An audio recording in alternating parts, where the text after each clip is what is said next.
The morning Clara McKinley discovered she would be sent as a mail-order bride instead of her beautiful sister, she stood frozen in their Nebraska farmhouse kitchen, watching her father count out the train fare with calloused fingers, while Lydia, the sister who'd actually promised herself to a Wyoming rancher, sat primly at the table, announcing she'd found herself a banker in town instead.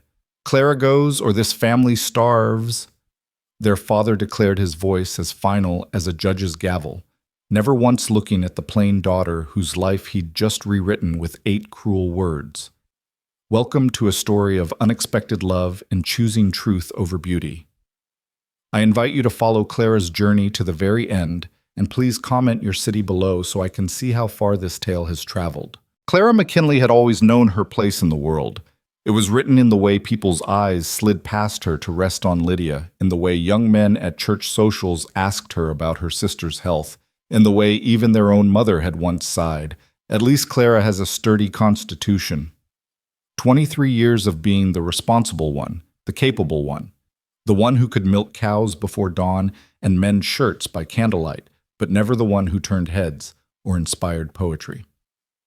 On this particular October morning in 1882, with frost still clinging to the kitchen windows of their Nebraska farmhouse, Clara's place in the world was about to change in ways she could never have imagined. She had risen at 4:30, as she always did, moving through the darkness with practiced silence.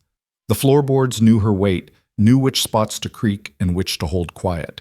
She had the fire going and coffee brewing before the first rooster crow had mixed biscuit dough and set it to rise before the sun painted the eastern horizon pink.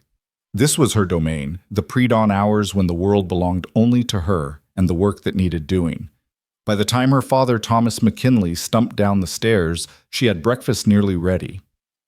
Ham sliced thin and frying in the cast-iron skillet, eggs gathered fresh from the henhouse, waiting to be cracked, preserved peaches from last summer opened and glistening in a bowl. Thomas grunted his approval, the closest thing to praise Clara ever received, and settled into his chair at the head of the table. "Lydia up yet?" he asked, though they both knew the answer. "Not yet, Pa." It was always not yet with Lydia. Not yet ready for morning chores. Not yet strong enough for field work. Not yet willing to dirty her hands with anything more strenuous than embroidery. At 19, Lydia had perfected the art of decorative existence, and everyone, including Clara, had conspired to let her. When Lydia finally descended the stairs an hour later, she looked like something out of a ladies' magazine, despite wearing a simple calico dress. Her golden hair caught the morning light streaming through the windows. Her cornflower blue eyes were bright and clear, her skin like fresh cream. She moved with a dancer's grace, each gesture deliberate and lovely. "Good morning, Papa," she said, kissing their father's weathered cheek. "Clara." A nod in her direction, acknowledgement without warmth. Clara served breakfast in silence, watching her family eat what she had prepared. This too was familiar, being the invisible hands that kept everything running.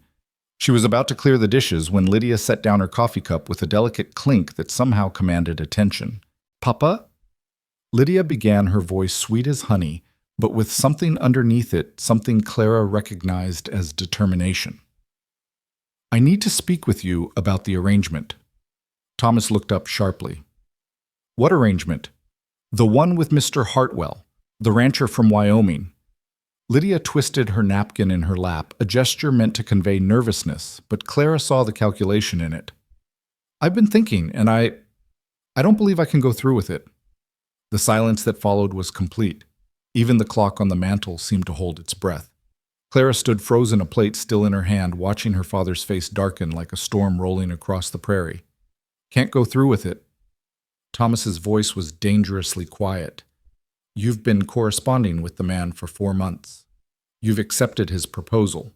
He's sent money for your passage." "I know, Papa, but nothing." The explosion came sudden as lightning. Thomas slammed his fist on the table, making the dishes jump. "Do you have any idea what you've done? Any idea what this means?"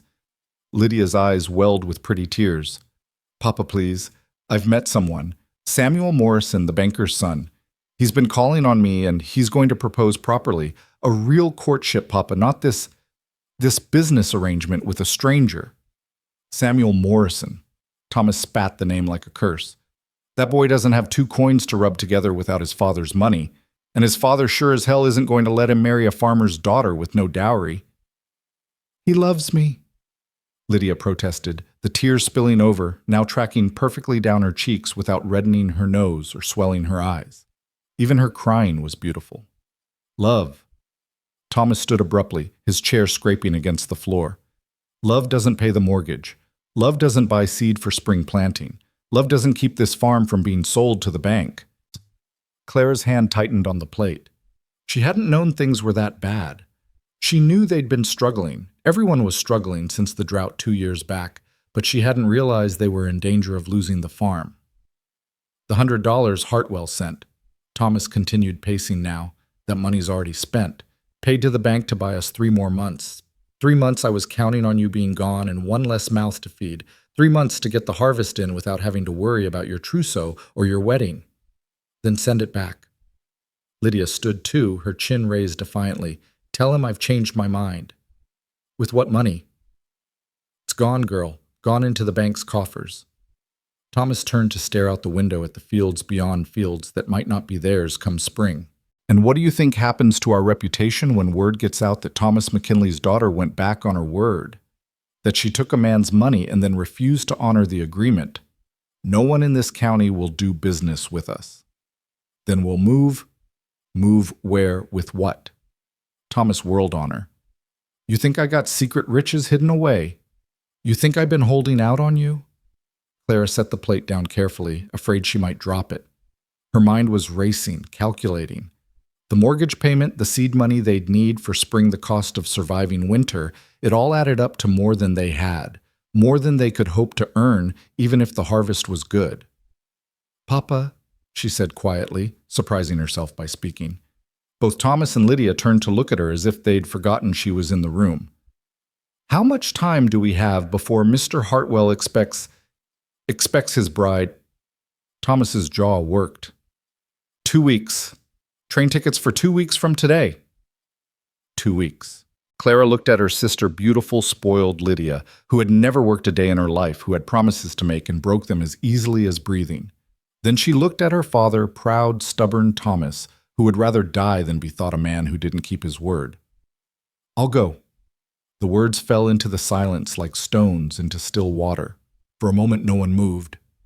Then Lydia laughed, actually laughed. Oh, Clara, don't be ridiculous. Why is it ridiculous? Clara heard her own voice steady and calm, though her heart was racing. Mr. Hartwell is expecting a bride. He's expecting a McKinley daughter. I'm a McKinley daughter. But he's expecting me, Lydia protested. We've exchanged photographs. He knows what I look like. That was true.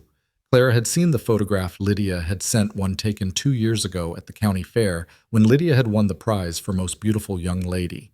She'd been wearing her best dress, her hair specially arranged, the photographer positioning her just so to catch the light. Clara had no photographs of herself. There'd never been a reason for one. He's expecting a wife, Clara said. Someone to help him run his ranch. Someone to cook and clean and work alongside him. Can you do that, Lydia? Can you milk cows and gather eggs and scrub laundry and tend a garden? Can you birth calves and mend fences and preserve food for winter? Lydia's perfect mouth opened and closed like a fish gasping for air. That's what I thought, Clara continued. You'd last a week on a Wyoming ranch before you'd be begging to come home. Then we'd be worse off than we are now. The money's still gone, our reputation ruined, and Mr. Hartwell likely to demand compensation for his troubles. Thomas was staring at her with an expression she'd never seen before. It might have been respect or calculation or simply surprise that his invisible daughter had a voice after all. You'd do this, he asked slowly. You'd marry a stranger to save the farm. Clara wanted to say that she'd do it to save him, to save them all, even Lydia, who looked at her now with a mixture of relief and something else, pity, perhaps, or disgust. But she knew Thomas wouldn't want to hear that. He dealt in practicalities, not sentiments. The farm is all we have, she said simply. Without it, we're nothing. And she paused, forcing herself to say what they all thought, I'm not likely to have better prospects. It was true, and they all knew it. At 23, Clara was already considered a spinster by local standards. No young man had ever come calling, no one had ever asked Thomas for permission to court her. She was the girl men nodded to politely at church, the one they asked to help their mothers with canning or quilting. She was useful, respectable, forgettable. "He'll know," Lydia said suddenly. "The moment he sees you, he'll know you're not me." "Then what?" "Then I'll tell him the truth," Clara said. "That circumstances required a change, but that I'm willing and able to be the wife he needs. If he sends me back, at least we tried. The money was spent in good faith to send him a bride." Thomas moved to the window again, his back to them. Clara could see the weight of the decision in the set of his shoulders. Pride warred with pragmatism, honor with necessity. "You understand what you're agreeing to?" he asked without turning. "This isn't some story from one of those books you read. You'll be legally married to this man. You'll be bound to him for life in Wyoming, far from everything and everyone you know." "I understand, Pa." He turned then, and for just a moment Clara thought she saw something flicker in his eyes, regret perhaps, or shame. But it was gone before she could be sure. Then it settled. "Clara goes." Lydia exhaled a long, shuddering breath of relief. "Clara, Thank you. I know this is—" "Don't!" Clara cut her off. "Just don't." She didn't want Lydia's gratitude. Didn't want her pretty words and prettier tears. What Clara wanted, what she'd always wanted, was to matter to be seen as more than just the plain useful daughter. But that wasn't going to happen here in this house where she'd always be second best. The next 2 weeks passed in a blur of preparation. There was so much to do and so little to do it with. Clara had exactly 3 dresses to her name, all of them practical homespun in brown or gray. Lydia offered some of her things, but they both knew nothing of Lydia's would fit Clara's taller, sturdier frame. "You should write to him," Lydia suggested one evening as Clara was mending one of her dresses by lamplight. "Tell him.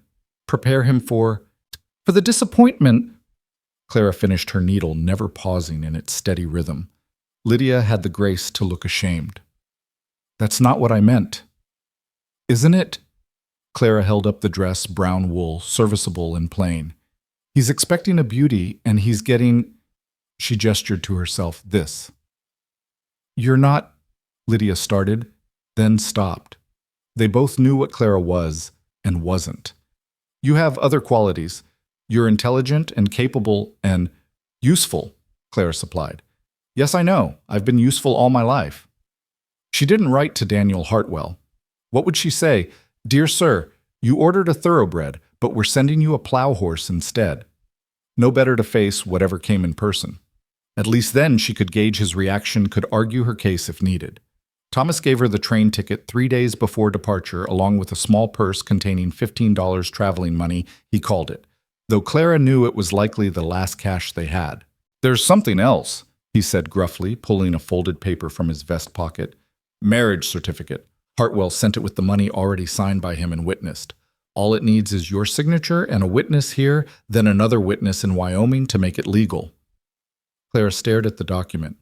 There it was, in black ink, Daniel James Hartwell. The handwriting was strong and clear, nothing fancy about it. A practical hand for a practical man. But below his name in the space for the bride, someone had written Lydia Grace McKinley, in flowery script Lydia's own hand. "We'll have to change it," Thomas said. "Put your name instead." "Won't he notice?" "Maybe. But it'll be legal, and that's what matters." Thomas cleared his throat. "Clara, I want you to know what you're doing.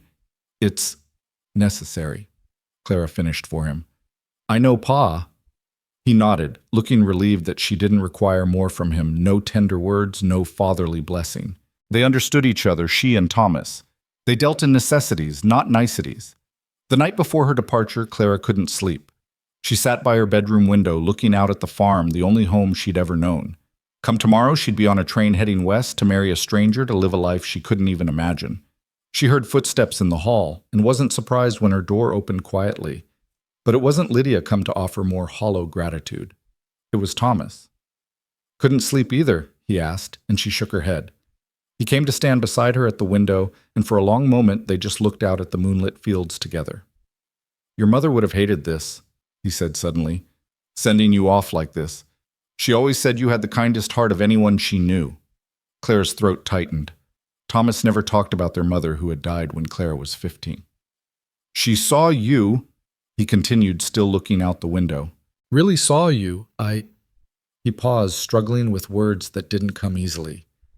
Should have done better by you, Clara. Should have made sure you knew. Knew what, Pa? That you're worth more than this. Worth more than being sent away to solve our problems. He turned to look at her then, and in the moonlight she could see the glisten of tears he would never let fall. But I'm a weak man, and a desperate one. And I'm letting you pay the price for my failures. Pa? No. Let me finish. I need to say this, and God knows I may never get another chance. He pulled something from his pocket, a small, worn daguerreotype. This was your mother's. She'd want you to have it. Clara took it with trembling hands. Even in the dim light, she could make out her mother's face, young and serious from before she was married. She wasn't a beauty either, Thomas said roughly. Not like Lydia takes after my mother, but Lord, how she could light up a room when she smiled. How she could make a man feel like he could conquer the world just because she believed in him. He squeezed Clara's shoulder the first time he'd touched her with affection in years. You're like her, Clara. You got her strength, her goodness. Don't let anyone, not Hartwell, not anyone make you forget that. Then he was gone, leaving Clara alone with the daguerreotype and the weight of tomorrow pressing down on her shoulders. Morning came too soon, and not soon enough. Clara dressed in her best dress, the brown wool she'd mended, and pinned her dark hair up in a simple bun. She looked at herself in the small mirror above her washstand. Plain brown hair, plain brown eyes, plain features that were pleasant enough, but would never inspire poetry. She was exactly what she'd always been, only now she was about to become someone's wife. Lydia was waiting at the bottom of the stairs, dressed in a morning gown of pale blue that made her look like an angel. She held out a small carpet bag, nicer than anything Clara owned. It's mine, but I want you to have it, she said. And this. She pressed something into Clara's hand, a small cameo brooch. It was grandmother's, something pretty to wear when you meet him. Clara wanted to refuse, but she saw something in Lydia's eyes, genuine distress, maybe even guilt. So she took the gifts with a simple nod. I know you think I'm horrible, Lydia said quietly. And maybe I am. But Clara, I really do love Samuel, and I know I could never be what Mr. Hartwell needs. I would have made him miserable. And you think I won't?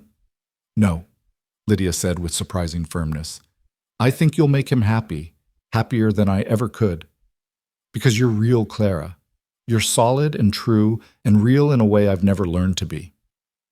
It was the kindest thing Lydia had ever said to her, and Clara didn't know what to do with it. So she just picked up the carpet bag and walked to the door where Thomas was waiting with the wagon. The ride to the train station in town was silent. Thomas kept his eyes on the road, his jaw set. Clara held the carpet bag in her lap, the cameo brooch pinned to her collar, feeling strange and heavy. At the station, Thomas helped her down from the wagon and handed her the ticket and the traveling money. There's a letter in the bag, he said gruffly, from me to Hartwell, explaining things. In case you need it. Clara nodded, not trusting her voice. You write when you get there, he commanded. Let us know you arrived safe. I will, Pa. He stood there for a moment looking at her, and Clara thought he might say something more, some word of farewell or blessing. But then the train whistle blew and the moment was gone. Best get aboard, he said. Clara climbed the steps to the passenger car, found a seat by a window. She looked out to wave goodbye, but Thomas was already walking back to the wagon, his shoulders bent like a man carrying a heavy load. He didn't look back. As the train pulled away from the station, Clara watched the familiar landscape of Nebraska roll by the fields she'd worked, the trees she'd climbed as a child, the church steeple where she'd sat through countless services hoping someone might notice her, all of it falling away, becoming memory before it was even out of sight. She opened the carpet bag to put away the traveling money and saw the letter Thomas had mentioned. Her name was written on the outside in his careful hand. She opened it expecting to find a message for Daniel Hartwell explaining the substitution. Instead, she found 2 letters, one addressed to Hartwell still sealed. The other was for her. Clara, it read. I was never good with words. Your mother was the one who knew how to say things proper. But I want you to know that sending you away is the hardest thing I've ever done, harder even than burying your mother. You deserve better than a father who would trade you for mortgage money. You deserve to be chosen for yourself, not sent as a replacement. I pray that Hartwell is a good man who will see in you what I was too blind to see until it was too late. You were never second best, Clara. I was just too fool to know it. Your pa. Clara read the letter 3 times before carefully folding it and placing it in the small inside pocket of the carpet bag. Then she looked out the window again, watching Nebraska disappear mile by mile, and tried not to think about what waited for her at the end of the line. The train journey to Wyoming took 3 days. 3 days of sitting upright on hard seats, of eating cold sandwiches purchased at station stops, of washing her face and hands in basins of tepid water. 3 days of watching the landscape change from the familiar farms of Nebraska to the endless grasslands of Wyoming. 3 days to think about what she was doing, what she had agreed to. She shared her car with an assortment of travelers, cowboys, heading to new jobs, families seeking fresh starts. A preacher who tried to save her soul and seemed disappointed when she assured him it wasn't in immediate peril. But mostly she was alone with her thoughts and the steady rhythm of the rails. On the second night, unable to sleep, she found herself talking to a woman traveling with her 2 young children. The woman, Mrs. Patterson, was joining her husband, who had gone ahead to establish a homestead. "It's frightening, isn't it?" Mrs. Patterson said quietly while her children slept. "Going to a new place, starting a new life. But my Henry, he says Wyoming is full of opportunity. Land for the taking if you're willing to work it." "Your husband, he sent for you?" Clara asked. "Oh yes, been gone 6 months getting everything ready. Built us a house, he says. Nothing fancy, but sound and tight against the weather." Mrs. Patterson smiled. "I miss him something terrible. Be good to be a proper family again." Clara thought about Daniel Hartwell, tried to imagine missing him. But how could you miss someone you'd never met? She'd read Lydia's letters from him, practical letters, about his ranch, the weather, his plans for expansion. Nothing romantic, nothing to make a heart flutter. But then Clara's heart had never been the fluttering kind. "You got family in Wyoming?" Mrs. Patterson asked. I'm meeting my fiancé," Clara said, the word feeling strange on her tongue. "We're to be married." "Oh, how wonderful, known him long." "We've been corresponding," Clara said, which was true even if the "we" was complicated. Mrs. Patterson smiled knowingly. "Mail order bride, then?" "Nothing to be ashamed of, dear. Lots of good marriages start that way out here. Men need wives, women need husbands. It's practical." Practical. Yes, that was what this was. A practical arrangement. Clara could do practical. On the morning of the 3rd day, the conductor walked through, calling, "Cheyenne, next stop, Cheyenne." Clara's stomach dropped. She smoothed her dress. The brown wool was wrinkled despite her best efforts and tried to tidy her hair. The cameo brooch at her throat caught the morning light streaming through the window. She looked like what she was, a farm woman who'd been traveling for 3 days, not the fresh-faced beauty in the photograph Daniel Hartwell was expecting.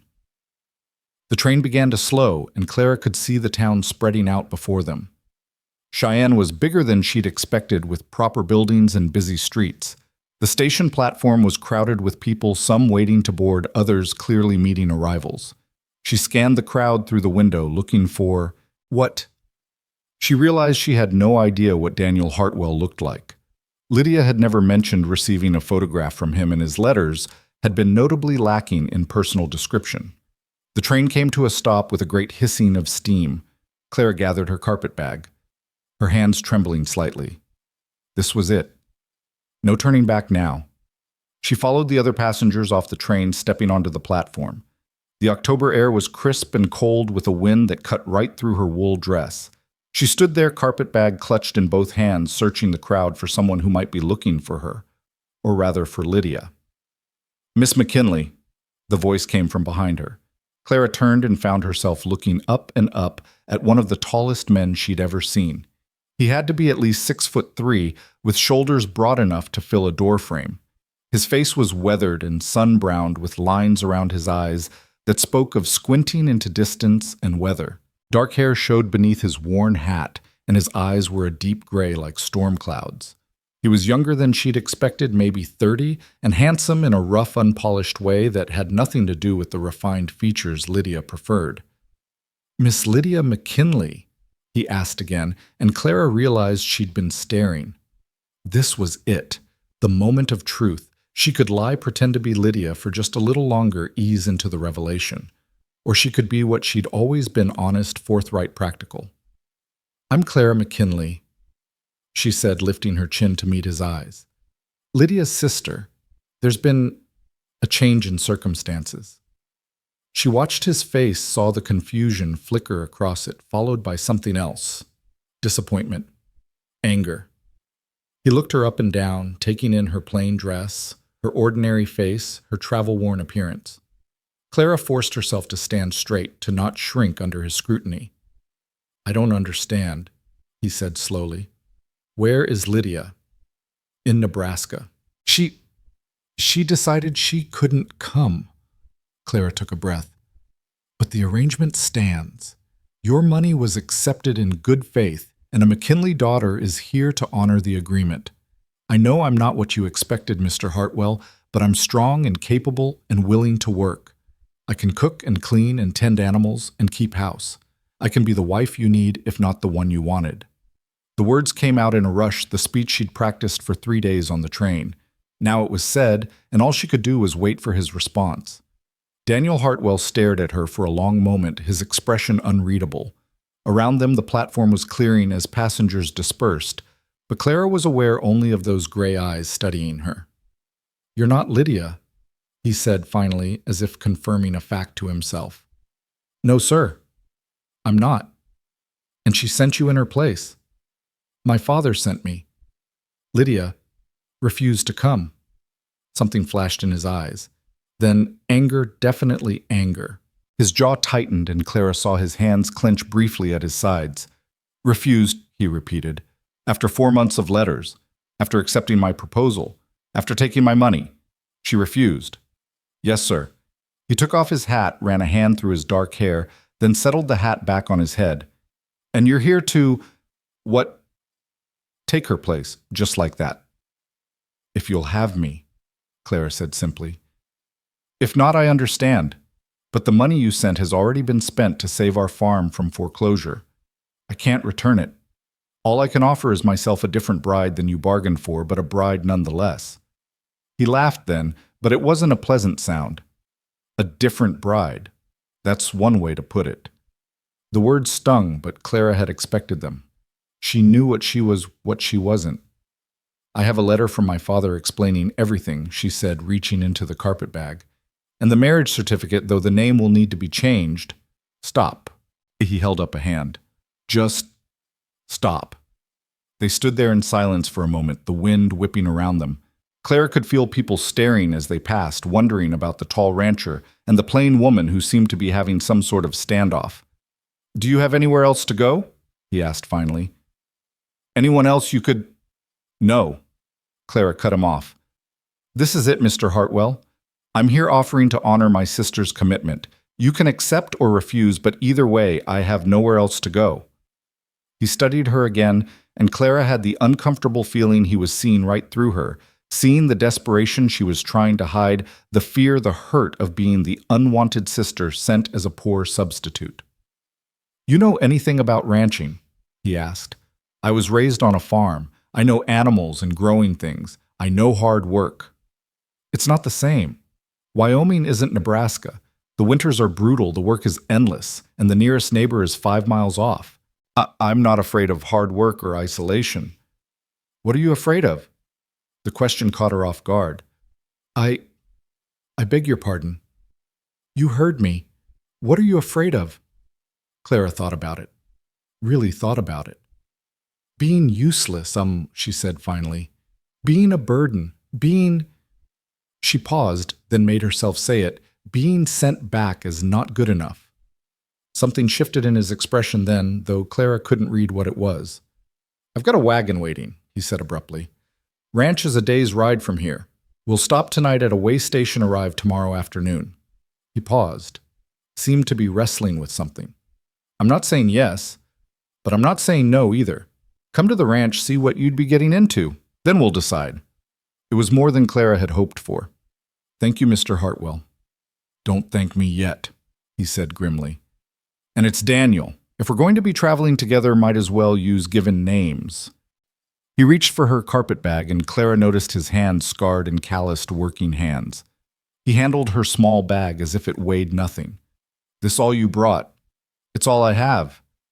He gave her another long look, then turned and started walking. Wagons this way.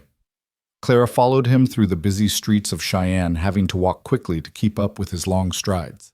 He didn't look back to see if she was keeping up, didn't offer his arm like a gentleman might. But then this wasn't a courtship. It was a business arrangement, or might be if she could prove herself worthy of it. The wagon was waiting at a livery stable on the edge of town. It was a sturdy thing, built for utility rather than comfort, already loaded with supplies. Sacks of flour and sugar tools, what looked like feed. 2 large draft horses stood patiently in the traces. Daniel tossed her carpetbag in the back with the supplies, then turned to help her up onto the seat. His hands were impersonal as they steadied her, releasing her the moment she was settled. He climbed up beside her, took the reins, and with a click of his tongue set the horses in motion. They rolled out of Cheyenne in silence, the town gradually giving way to open land that stretched endlessly in every direction. Claire had thought Nebraska was flat and open, but this was something else entirely. The sky seemed bigger here, if that was possible, and the land rolled on forever, brown grass rippling like water in the wind, distant mountains blue on the horizon, and a sense of space that was both liberating and terrifying. They rode in silence for the first hour. Clara kept her hands folded in her lap, her back straight despite the wagon's jolting. She was determined not to complain, not to show weakness. This was a test, she understood that. Everything from here on would be a test. Finally, Daniel spoke. How old are you, 23. Lydia's younger. 19. He made a sound that might have been disgust. 19. Lord. How old are you? Clara asked, feeling bold. 31. Been ranching since I was 16. Always in Wyoming. Started in Texas. Came up here 5 years ago. Better land if you can survive it. And can you survive it? He glanced at her then, the first time he'd really looked at her since they'd left town. I'm still here, aren't I? They lapsed back into silence, but it felt less strained now. Clara watched the landscape roll by, tried to imagine living here, making a life in all this emptiness. It should have frightened her, but instead she felt something else possibility, maybe. Room to be something more than Thomas McKinley's plain daughter. As the sun reached its peak, Daniel pulled the wagon off the trail near a small creek. Need to rest the horses, he said, climbing down. He helped her down, his hands at her waist, and for a moment they stood close enough that Clara could smell the leather and soap scent of him. Then he stepped back, busying himself with the horses. Clara walked to the creek, knelt to splash cold water on her face and hands. When she turned back, Daniel was pulling something from under the wagon seat, a bundle wrapped in cloth. Bread and cheese, he said, offering her half. Nothing fancy. Thank you. They ate standing up, watching the horses drink from the creek. The bread was rough, but fresh, the cheese sharp. Claire realized she was hungry. She'd been too nervous to eat at the last station stop. Why letters? She asked suddenly. Why look for a wife through letters instead of finding someone local? Daniel was quiet for so long she thought he wouldn't answer. Not many women out here, he said finally, and the ones that are, they're either married too young or looking for something I can't give them. What's that romance, pretty words, promises of an easy life? He looked at her directly. I needed a partner, not a princess. Someone who could work alongside me, not someone I'd have to coddle and protect from the realities of ranch life. And you thought Lydia was that person? His jaw tightened. Her letters suggested she was.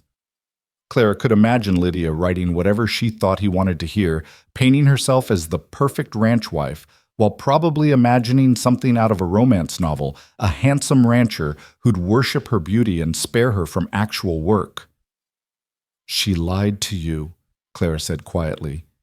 In her letters, Lydia has never worked a day in her life. She wouldn't know which end of a cow to milk. And you're different. Yes. Why should I believe you? Clara thought about it. You shouldn't. Words are just words, but give me a chance to prove it. A week, a month, whatever you think fair. Let me show you what I can do. He studied her, those gray eyes seeming to weigh her very soul. You always this forthright. Would you prefer pretty lies? No. He packed away the remains of their meal. No, I've had enough of those. They reached the way station just as the sun was setting. It was a rough building, more shelter than inn, run by an older couple who greeted Daniel by name. They showed no surprise at Clara's presence, though she caught the woman giving her a speculative look. There were only 2 rooms for travelers, one for men, one for women. Clara was grateful for the separation, for the chance to be alone with her thoughts. The room was bare, just 2 narrow beds and a washstand, but it was clean. Another woman was already there, a tired-looking creature with a baby who fussed through the night. Clara walked the floor with them for hours, humming softly, remembering when she'd done the same for neighbor women back home. The mother, grateful for the help, shared her story, following her husband to a mining camp, hoping for gold, but finding only hardship. It's a hard land, the woman said, nursing her baby in the dim light. Takes everything from you if you let it. What if you don't let it? Clara asked. The woman laughed softly. Then maybe you take something back, if you're strong enough. In the morning, Daniel found her in the common room, helping serve breakfast to the other travelers. He watched her work, efficient, quiet, competent, and she saw something shift in his expression, though she couldn't name what it was. They were back on the trail as the sun climbed the eastern sky. The landscape began to change, still vast, but with more rolls and valleys, clusters of cottonwoods marking water sources. Daniel pointed out landmarks, told her about the territory. That's my land starting here, he said as they topped a rise. 3,000 acres running from that creek to those hills. Clara couldn't fathom owning so much space. All yours? Mine and the bank's. But if the cattle prices hold and we don't lose too many to winter, it'll be all mine in 3 years. We. He'd said we. Clara filed that away, a small hope to hold on to. The ranch house came into view late afternoon, a solid log structure bigger than Clara had expected, with a good stone chimney and what looked like glass windows. There were outbuildings, a barn, a smokehouse, what might be a bunkhouse, all arranged around a dirt yard. It looked established, permanent, like someone had put thought into its placement and construction. You built all this? She asked. Most of it. Had help with the barn. He pulled the wagon up to the house. This is it. This would be your world if you stay. Clara looked around, taking it all in. It was isolated. She couldn't see another building in any direction. But it was also beautiful in its way, with the mountains as backdrop and the endless sky above. She could hear cattle lowing in the distance, chickens scratching somewhere nearby. Show me what needs doing, she said. He blinked at her directness. Now, why wait? If I'm to prove myself useful, might as well start. A corner of his mouth twitched, almost a smile. All right then. Daniel led her through the house first, his boots echoing on the wooden floors. The main room was large and functional. A stone fireplace dominated one wall. A rough-hewn table and chairs sat in the center, and a kitchen area occupied one corner with a proper cast-iron stove that made Clara's heart lift slightly. Everything was clean but bare, lacking any touches that might make it a home rather than just a shelter. Bedroom's through there, he said, gesturing to a door. There's a smaller room off the back I've been using for storage. Could be cleared out if... He trailed off, not finishing the thought of what that room might become. Clara moved to the kitchen area, running her hand along the stove, checking the supplies on the shelves. Everything was orderly, but sparse beans, flour, salt pork coffee. Bachelor provisions. When did you last have a proper meal? She asked, opening a cupboard to find a meager collection of dishes. Define proper. She turned to look at him. Vegetables? Fresh bread? Meat that isn't jerky or salt pork? He shrugged. Can't remember. Do you have chickens? I heard them outside. About 2 dozen. They mostly fend for themselves. A garden plot. Tried one the first year. Didn't have time to tend it. Clara nodded, already making mental lists. Show me the rest. They went outside and Daniel introduced her to his world piece by piece.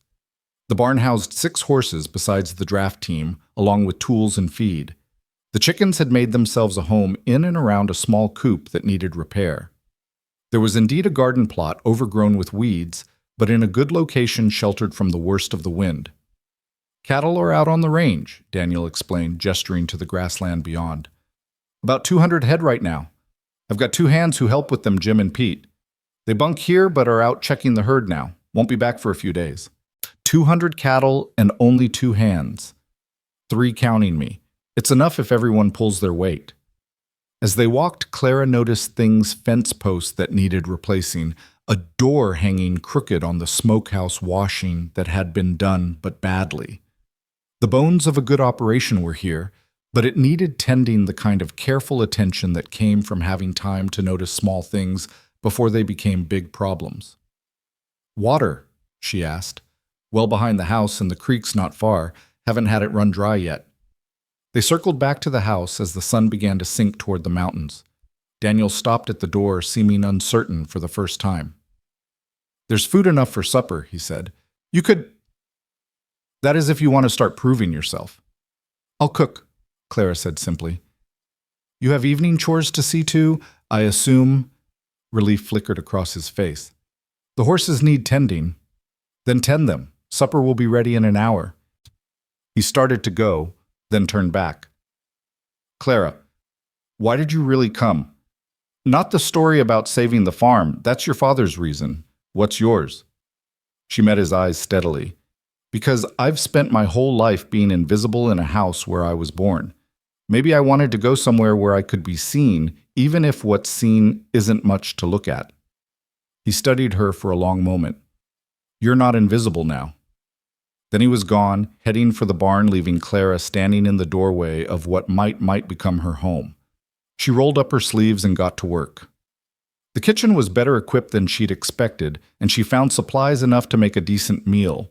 There was dried beef that could be stewed potatoes in a bin, onions hanging from the rafters, and even some carrots that weren't too far gone.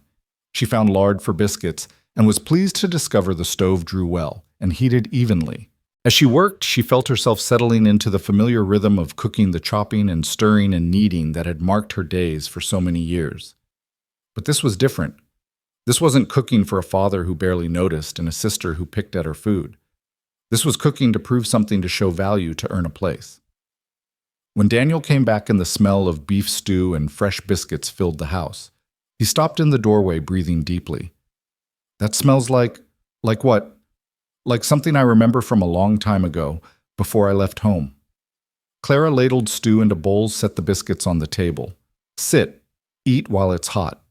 He sat, took a bite, and closed his eyes. For a moment, his face lost its guarded expression, and Clara saw something vulnerable there, a man who'd been alone too long, who'd forgotten what simple comforts felt like. This is good, he said quietly. Really good. It's just stew. No. He looked up at her. It's not just anything. I've been living on my own, cooking for 5 years.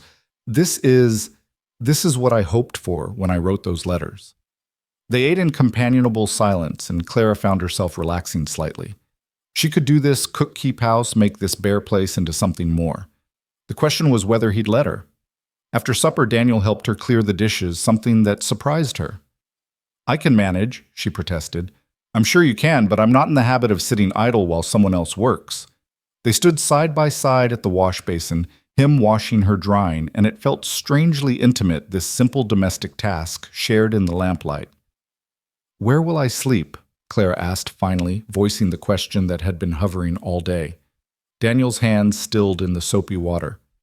You can have the bedroom. I'll take the storage room. That's not necessary. Yes, it is. His voice was firm. Until we decide. Until things are settled one way or another, you'll have the bedroom. It's only proper. Proper. As if anything about this situation was proper. That night, Clara lay in Daniel's bed, for it was clearly his, with its masculine quilt and the faint scent of leather and soap on the pillows, and stared at the ceiling. She could hear him moving around in the storage room, apparently trying to make himself comfortable on what she suspected was a makeshift bed. She thought about writing to her father, letting him know she'd arrived safely. But what would she say? That the man who'd expected beautiful Lydia was resigned to possibly accepting plain Clara instead. That she was on trial, like a horse being tested before purchase. Sleep, when it finally came, was restless and filled with dreams of endless grassland and gray eyes that saw too much. The next days fell into a pattern. Clara rose before dawn, made breakfast, and began the process of turning the house into something more than a bachelor's quarters. She attacked the neglected garden plot with determination, salvaging what she could and preparing the ground for next year's planting. She repaired the chicken coop and established order among the hens, which resulted in more eggs than Daniel had seen in months. "You don't have to work so hard," he told her on the third day, finding her scrubbing the floor of the main room on her hands and knees. "Yes, I do," she replied without looking up. "You said a week or a month to prove myself. I intend to make the most of whatever time you give me." He watched her work, and she could feel the weight of his gaze. "What if I said you could stay?" Clara sat back on her heels, pushing a strand of hair from her face. "Are you saying that—" "I'm saying what if." She considered her words carefully. "Then I'd ask if you meant as a housekeeper or as a wife. Which would you prefer?" It was a test she knew. Everything was a test. "I came here to be a wife, Mr. Hartwell. If all you need is a housekeeper, you could hire one from town and save us both the complication." "Daniel," he corrected, "and you're right, but being a wife means more than keeping house." Heat rose in Clara's cheeks, but she met his gaze steadily. "I'm aware of that. You're not some young girl with romantic notions. You know what marriage means out here: hard work, isolation, sharing a life with someone you barely know. As opposed to Nebraska, where I had such wonderful alternatives." The words came out sharper than she intended. "At least here the work I do is building something, not just maintaining my father's failing farm while waiting to become the spinster aunt to Lydia's children." Daniel was quiet for a moment. "That what you were facing, being the maiden aunt? If I was lucky, more likely I'd have been hired out as help to whoever would take me once the farm was lost." Clara returned to her scrubbing with perhaps more force than necessary. "So, yes, I know what I'm agreeing to. The question is whether you can accept the substitute bride, or if you'll spend our whole marriage wishing I was my sister." "I don't wish you were Lydia." Clara looked up, surprised by the firmness in his voice. "These past 3 days have shown me plenty," he continued. "Lydia would never have worked like you're working, never have cooked like you cook, never have looked at this place and seen what could be done to improve it rather than what's lacking. But she's beautiful." The words hung in the air between them. Clara wanted to call them back, but they were already spoken the truth that sat between them like an unwelcome guest. Daniel moved closer, crouched down so they were at eye level. "You want to know something? Beautiful doesn't last. My mother was beautiful. I've seen the photographs from when she was young. By the time she died, she was worn down to nothing by hard living and too many children. But my father still looked at her like she hung the moon because what he loved went deeper than skin." That's a pretty speech. It's the truth. I'm not saying I love you, we barely know each other, but I am saying that what I see when I look at you has nothing to do with comparing you to your sister. What do you see? He stood, offering her his hand to help her up. When she took it, he pulled her to her feet but didn't immediately let go. "I see someone strong enough to survive out here. Someone who doesn't need pretty lies or false promises. Someone who looks at work that needs doing and does it without complaint." His thumb brushed across her calloused palm. "I see hands that know their business." Clara's breath caught. It wasn't poetry, wasn't a declaration of devotion. But it was real, and from this taciturn man, it was everything. That evening, Jim and Pete returned from checking the herd. They were younger than Clara had expected. Jim maybe 25 with sandy hair and an easy smile, Pete darker and quieter, perhaps 20. Their surprise at finding a woman in the house was comical. "Boys, this is Miss McKinley," Daniel said by way of introduction. "She's visiting." Jim's grin widened. "Visiting. Right." He winked at Clara. "About time someone civilized this place. You should see the bunkhouse Pete and I have been living like animals." "Speak for yourself," Pete muttered, but he was smiling too. They ate supper together, the men falling on Clara's cooking like starving wolves. She found herself enjoying their company, Jim's endless chatter about the cattle and the weather and the girl in town. He was sweet on Pete's dry observations, even Daniel's quiet presence at the head of the table. It felt like something that could become familiar, comfortable. After the hands retired to the bunkhouse, Daniel helped Clara with the dishes again. "They like you," he observed. They like my cooking. That too. But Jim's right, this place needs civilizing. I built a house, but you're making it a home. Clara's hand stilled in the dishwater. Does that mean you've decided? Daniel was quiet for so long she thought he wouldn't answer. Then, there's something I need to tell you first, about why I started writing letters looking for a wife. Clara dried her hands, turned to face him. His expression was more serious than she'd seen it. 5 years ago back in Texas, I was engaged. Her name was Margaret, pretty girl, daughter of a neighboring rancher. We'd known each other since we were children, seemed natural we'd marry. Clara's stomach tightened, but she kept her expression neutral. 2 weeks before the wedding, she ran off with a traveling salesman. Left a note saying she couldn't face a life of nothing but cattle and dust. Daniel's jaw worked. Thing is, she was right. That's all I had to offer, cattle and dust and hard work. So I came north, started over, built this place. Figured if I was going to try again, I'd be honest about what I was offering. No surprises. That's why the letters were so practical, Claire said softly. No romance, no pretty promises. Exactly. I wanted someone who knew what they were getting into. Someone who wouldn't wake up one day and realize they'd made a terrible mistake. But Lydia's letters said everything I wanted to hear. Too much, maybe. Should have known it was too good to be true, a beautiful girl eager for ranch life. He laughed bitterly. I'm a fool twice over. No. Clara stepped closer. You're not a fool. You're a man who wants a real partner, not a decoration. Lydia could never have been that, no matter what her letters said. And you can... I already am. These past 3 days, haven't I proven that... He looked at her, then really looked at her, and Clara felt exposed in a way that had nothing to do with physical appearance. He was seeing her the years of thankless work, the loneliness of being overlooked, the desperate hope that had brought her here. The certificate, he said suddenly, the marriage certificate. It needs signing.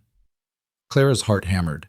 You mean, I'm tired of being alone. I mean, this place needs what you bring to it. I mean, maybe we both deserve a chance at something real, even if it's not what either of us originally planned. That's not exactly a romantic proposal. I told you I don't do romance, but I promise you this, you'll never be invisible here. You'll never be second choice. You'll be my wife, my partner, and that will mean everything out here. Clara thought about the alternative, going back to Nebraska, and shame, being the sister who couldn't even succeed as a substitute bride. She thought about the past 3 days, the satisfaction of useful work, the way Daniel looked at her like she was worth something. Where's the certificate? She asked. He retrieved it from a drawer along with pen and ink. Clara watched as he carefully crossed out Lydia's name and wrote Clara Jane above it. His hand was steady, decisive. No hesitation. Clara signed her name below his, her hand trembling only slightly. Don't we need a witness? Jim can witness tomorrow. And there's a circuit preacher comes through next month. He can make it official in the eyes of God if that matters to you. Does it matter to you? Daniel considered. My parents were married 40 years, never saw the inside of a church after their wedding day, but they honored their vows every day of their lives. I figure God cares more about the keeping of promises than the making of them. Clara nodded, understanding. They were married now in law, if not yet, in fact. The thought was terrifying and thrilling in equal measure. That night, Daniel stopped her as she headed for the bedroom. Clara, I want you to know, I won't press for... That is, we can take time to know each other better before... She appreciated his delicacy even as her face burned. Thank you. He nodded, looking relieved. Good night, then. Mrs. Hartwell. Mrs. Hartwell. Clara tested the name in her mind as she lay in bed. Clara Hartwell. It sounded strange, but not wrong, like a dress that didn't quite fit yet, but might with time and wearing. The next morning brought a crisis. Pete burst into the house just after dawn, panic in his eyes. Boss, we got trouble. Cattle thieves hit the north pasture last night, got away with maybe 20 head. Daniel was already reaching for his gun belt. Jim. Tracking them, said to fetch you quick. Daniel turned to Clara. I have to go. Of course. We might be gone a few days, depending on how far they've run. He hesitated. Will you be all right alone? I'll be fine. He studied her face, then nodded. There's a rifle in the bedroom closet. You know how to use it. My father taught me. Good. He started for the door, then turned back, crossed to her in 2 strides and kissed her forehead quick, almost impersonal, but his hand lingered on her shoulder. Be careful. Then he was gone. Pete with him, leaving Clara alone in the house that was now apparently her home. She spent the first day establishing her solitary routine, tending the chickens, working in the garden, preparing food that would keep for when the men returned. But as night fell, the isolation pressed in on her. Every sound outside made her jump. The wind against the windows sounded like voices, the settling of the house like footsteps. She retrieved the rifle, checked it was loaded, kept it close as she tried to sleep. This was part of it she understood, part of being a rancher's wife. The waiting, the worry, the standing guard over what was theirs. On the second day, she had unexpected visitors, 2 women in a wagon dressed in the practical fashion of ranch wives. They introduced themselves as Mrs. Patterson and Mrs. Cole from neighboring spreads. We heard Daniel Hartwell finally got himself a wife, Mrs. Patterson said, her eyes bright with curiosity. Had to come see for ourselves. Clara invited them in for coffee, grateful for the company and nervous about the scrutiny. These women would be her neighbors, perhaps her friends if she was lucky. You're not what we expected, Mrs. Cole said bluntly. She was older, weathered, with eyes that missed nothing. What did you expect? Some young thing with romantic notions who'd be gone within a season, maybe a painted woman looking for an easy mark. She studied Clara over her coffee cup. You're neither. No, I'm not. Good, Mrs. Patterson said warmly. Daniel deserves better than that. He's a good man, if a bit too serious. Helps his neighbors when needed, pays his debts, treats his hands fair. Shame about that Margaret back in Texas, Mrs. Cole added, watching Clara's reaction. He told me about her. Both women looked surprised. Did he now? Mrs. Patterson said. Well, that's something. Took him 3 years before he'd even mention her name to anyone here. They stayed for 2 hours, sharing gossip about the territory, advice about surviving winter, recipes for making do with limited supplies. When they left, Mrs. Patterson pressed Clara's hand. You'll do, she said simply. You've got the look of a stayer, not a runner. That's what Daniel needs. That night, Clara felt less alone. She had been accepted provisionally, at least by the women who would be her community. It was a start. Daniel and the hands returned on the 3rd day, dusty and exhausted, but triumphant. They'd recovered most of the cattle and run the thieves off, though not before Jim took a bullet graze to his arm. Clara immediately went into action, cleaning and bandaging the wound while Jim tried to flirt through his pain. Careful there, angel of mercy. I might get used to this attention. Then you might find yourself getting shot more often, Clara replied tartly, making Pete laugh. She's got your number, Jim. Daniel watched her work, saying nothing, but Clara felt his approval like warmth from a fire. That night, after the hands had gone to the bunkhouse and the house was quiet, Daniel found Clara sitting by the fire mending one of his shirts. The women from the neighboring ranches came by, she told him, and they said I'll do. He smiled then, a real smile that changed his whole face. High praise from those 2. They've run off more than one woman who thought ranching would be romantic. Nothing romantic about it that I can see. No. He sat down across from her. What about spectacular sunsets, stars so bright you can read by them spring when the whole prairie turns green and the wildflowers bloom? Clara looked up from her sewing. Why, Mr. Hartwell, that almost sounds like poetry. Don't get used to it. But he was still smiling, and Clara felt something ease between them, some tension that had been there since the moment she'd stepped off the train and announced she wasn't Lydia. Over the next weeks, they settled into a rhythm of shared life. Daniel worked with the cattle, Clara tended the house and garden. Evenings they spent together, sometimes talking, sometimes just sharing comfortable silence. He began teaching her about the ranch's operations, which pastures were for summer grazing, which for winter how to read the weather signs that meant storm or drought. You don't have to learn all this, he told her one evening as they went over the account books together. Yes, I do. If I'm truly going to be your partner, I need to understand the business, not just the house. He looked at her with something like wonder. Margaret never wanted to know about any of this, said it was man's work. Well, I'm not Margaret. No, he said softly. You're not. It was moments like these that Clara began to hope not for love perhaps, but for something good and solid and real. Something built on respect and shared work and quiet evenings by the fire. The circuit preacher arrived on a cold November day, his wagon kicking up dust as it rolled into the yard.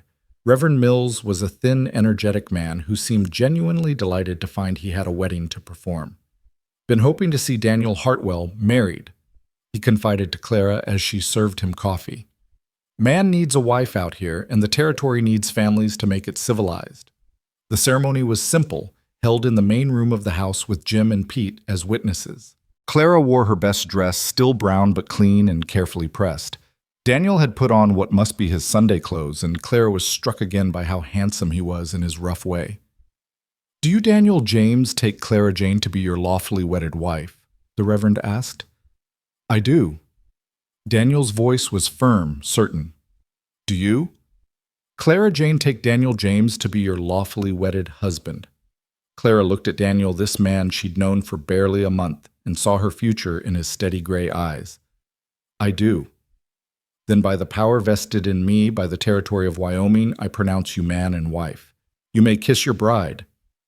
Daniel hesitated, then leaned down and brushed his lips against hers, soft, brief, but with a promise of something more. Jim whooped, Pete applauded, and the Reverend beamed as if he'd personally arranged the match. That night, after the Reverend had gone on his way, and the hands had tactfully retired early, Daniel and Clara stood awkwardly in the main room. "I meant what I said before," Daniel began, "about taking time." "I know." Clara twisted her new wedding ring, a simple band Daniel had produced from somewhere. "But we are married now, truly married." "Yes. And I'm not a young girl with romantic notions." "No." "So perhaps—" Clara took a breath, gathered her courage.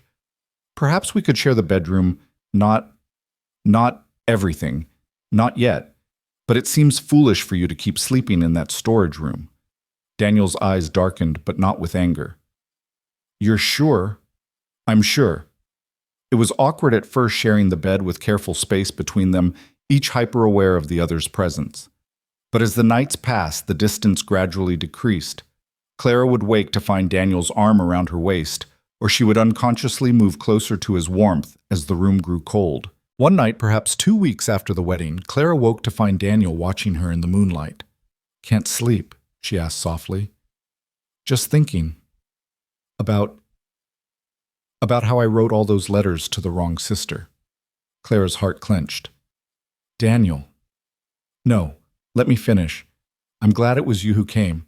Glad Lydia showed her true colors before it was too late. Because you—" He reached out, touched her cheek with careful fingers. "You're what I needed, even if I didn't know it." Clara turned her face into his palm, kissed it softly. "Show me, Clara. Show me," she repeated, and this time he understood. What followed was gentle and careful, with more tenderness than passion. Daniel treated her like something precious, and for the first time in her life, Clara felt beautiful. Not in the way Lydia was beautiful, but in a way that went bone deep, soul deep. Afterward, as they lay entwined, Daniel whispered against her hair, "You're not second choice, Clara. You're the only choice that matters." Winter arrived with a vengeance 2 days later, winds howling down from the mountains, bringing snow that seemed determined to bury everything. Clara had thought Nebraska winters were harsh, but this was something else entirely. A wild, fierce cold that tested every preparation they'd made. The cattle had to be driven to sheltered valleys, hay distributed daily, ice broken on water sources. Daniel and the hands worked from dawn to dusk, coming in frozen and exhausted. Clara kept hot food-ready coffee always on the stove and learned to read the signs of frostbite on fingers and noses.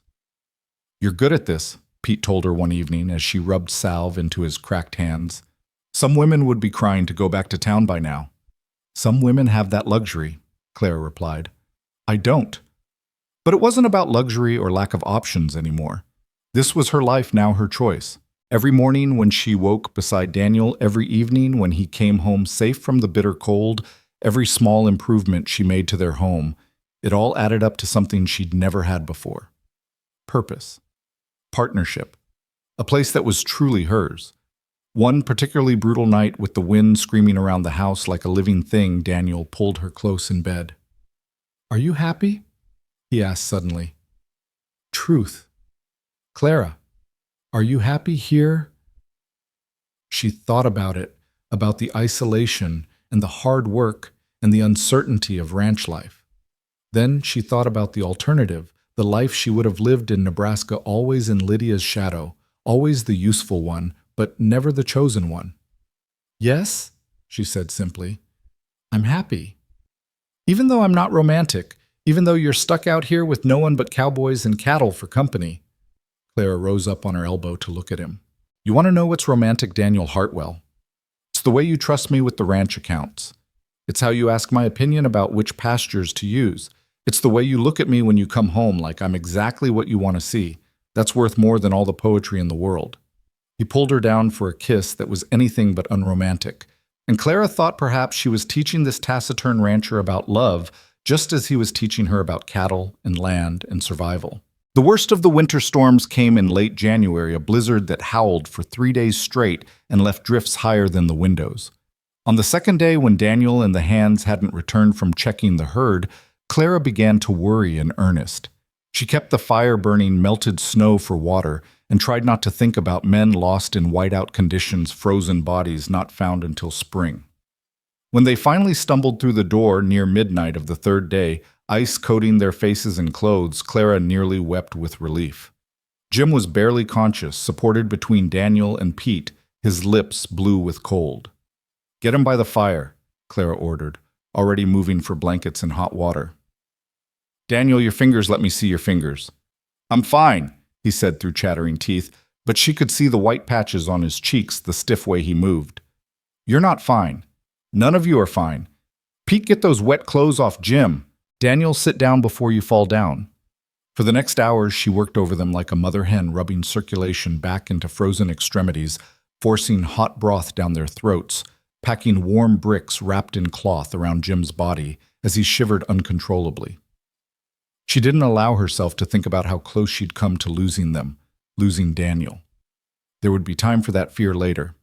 It was nearly dawn before Jim's color returned to normal, and the other two stopped shaking. Clara was exhausted, but she couldn't rest, not yet. 20 head lost," Daniel said quietly, staring into the fire. "Frozen where they stood. Maybe more we haven't found yet. Cattle can be replaced," Clara said firmly. "Not easily, not cheaply. That's a quarter of our profit for the year gone." Our profit. Even in his exhaustion and defeat, he said our. "Then we'll make do with less. We'll survive." He looked up at her, then something fierce and grateful in his eyes. "How are you so strong?" "I'm not strong. I'm terrified.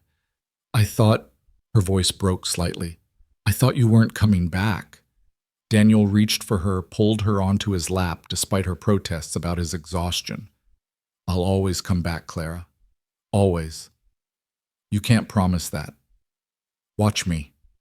He kissed her, then deep and desperate tasting of cold and fear and relief. Clara clung to him, understanding for the first time how thin the line was between survival and disaster out here, how quickly she could lose everything she'd just begun to build. Spring came late that year, but when it finally arrived, it transformed the landscape entirely. The brown grass turned green, seemingly overnight wildflowers carpeted the meadows, and the air filled with the sound of birds Clara had never heard in Nebraska. It was, as Daniel had promised, spectacular. It also brought unexpected visitors. Clara was working in her expanded garden. She'd claimed twice as much space this year, and was determined to grow enough vegetables to see them through next winter when she heard horses approaching. She stood shading her eyes against the sun, expecting to see neighbors, or perhaps a passing traveler. Instead, she saw Lydia. Her sister sat in a hired buggy, looking like something out of a fashion plate in her blue silk traveling dress and matching hat. Beside her sat a young man Clara didn't recognize, handsome in a soft city way with careful hair and clothes too fine for ranch country. "Clara." Lydia's voice was uncertain, as if she couldn't quite believe the woman in the dirt-stained apron and old calico dress was really her sister. Clara set down her hoe, wiped her hands on her apron. "Lydia, this is unexpected." "I know. I'm sorry, I should have written first, but Lydia gestured helplessly. This is Samuel. Samuel Morrison. My husband. Husband. So she'd gotten her banker's son after all. Congratulations, Clara said, meaning it. Won't you come in Daniel's out with the herd, but… Daniel? Lydia's perfect brow furrowed. You mean Mr. Hartwell? He let you stay. He married me, Lydia, last November. The shock on her sister's face might have been funny if Clara had any humor left for this situation. As it was, she just felt tired. But he was expecting me. Yes, he was, and I came instead. We've already established all this. Clara turned toward the house. Are you coming in or not? They followed her inside, Samuel helping Lydia as if she were made of spun glass. Clara served coffee and what cake she had, watching her sister take in the simple but clean house, the evidence of hard work and modest prosperity. It's very rustic, Lydia said carefully. It's a ranch house. What did you expect? I don't know. From his letters, I thought, well, it doesn't matter what I thought. Wait, Lydia set down her cup with that familiar, delicate gesture. Clara, the reason we're here, Yik. Samuel's been offered a position in San Francisco. We're traveling there now, and I needed to see you. Why?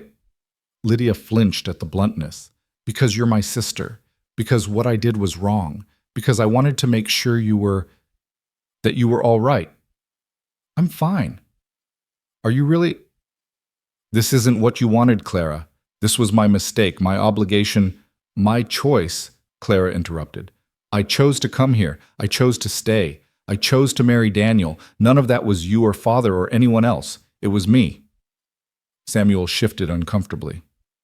Perhaps I should wait outside. No, Clara said. Stay. You should hear this to understand what kind of woman you married. She turned back to Lydia. You wrote letters to Daniel for 4 months, telling him everything he wanted to hear, making promises you never intended to keep. You took his money knowing you were already involved with Samuel. You would have left him waiting at that train station, wondering what happened, probably blaming himself. That's who you are, Lydia, beautiful and charming and utterly without consideration for anyone but yourself. Lydia's eyes filled with tears, still pretty tears, that didn't redden her nose. That's cruel. That's true. And here's what's also true, I should thank you, because your selfishness gave me everything I never knew I wanted. A husband who sees me really sees me. A home that's mine to build and tend. A life where I matter, where my work matters, where I'm not just the plain useful sister standing in your shadow. I never meant for you to feel that way. Yes, you did. Maybe not consciously, but you needed me to be less so you could be more. Well, now you don't need me at all. You have Samuel and San Francisco and whatever life you build there, and I have this. The sound of horses interrupted whatever Lydia might have said. Daniel appeared in the doorway, taking in the scene with those sharp gray eyes. His gaze lingered on Lydia for a moment, cataloging the beauty he'd once thought he wanted, then settled on Clara. You all right? He asked her, ignoring the visitors entirely. I'm fine. This is my sister Lydia and her husband. They're on their way to California. Daniel nodded curtly. Ma'am, sir. Then to Clara, need me to stay.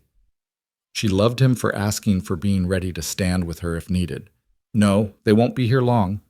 He crossed to her, kissed her forehead in that way he had, proprietary and tender at once. I'll be in the barn. After he left, Lydia stared at Clara. He didn't even look at me. Not really. Why would he? He has what he wants. You. But Clara, you're… what plain ordinary? Yes, I am, and that's exactly what he wants. Someone real, someone who works beside him, someone who doesn't need to be the prettiest thing in the room to feel valuable. Clara stood. I think you should go now. Samuel helped Lydia to her feet, clearly eager to escape the tension. But at the door, Lydia turned back. I'm glad, she said softly. I'm glad you're happy. I'm glad something good came from my selfishness. And Clara, you're wrong about one thing. You were never in my shadow. I was always in yours, your competence, your strength, your ability to do everything I couldn't. I was just better at pretending otherwise. Then she was gone, leaving Clara standing in her doorway, watching the buggy disappear into the distance. Daniel found her there a few minutes later, came up behind her and wrapped his arms around her waist. "You okay?" She said I was never in her shadow, that she was in mine. "Sounds about right." Clara turned in his arms. "You don't regret it?" "Not getting the beautiful sister.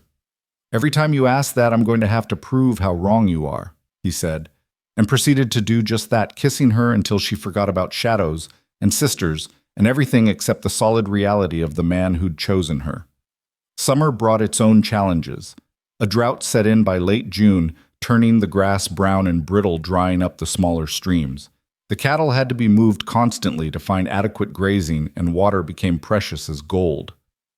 "We might have to sell off some of the herd," Daniel said one evening, studying his ledgers with a frown. "Can't sustain this many if the drought continues."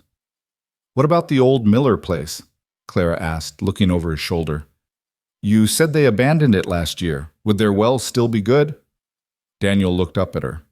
"It might be, but that land's not ours. Could we lease it or buy it?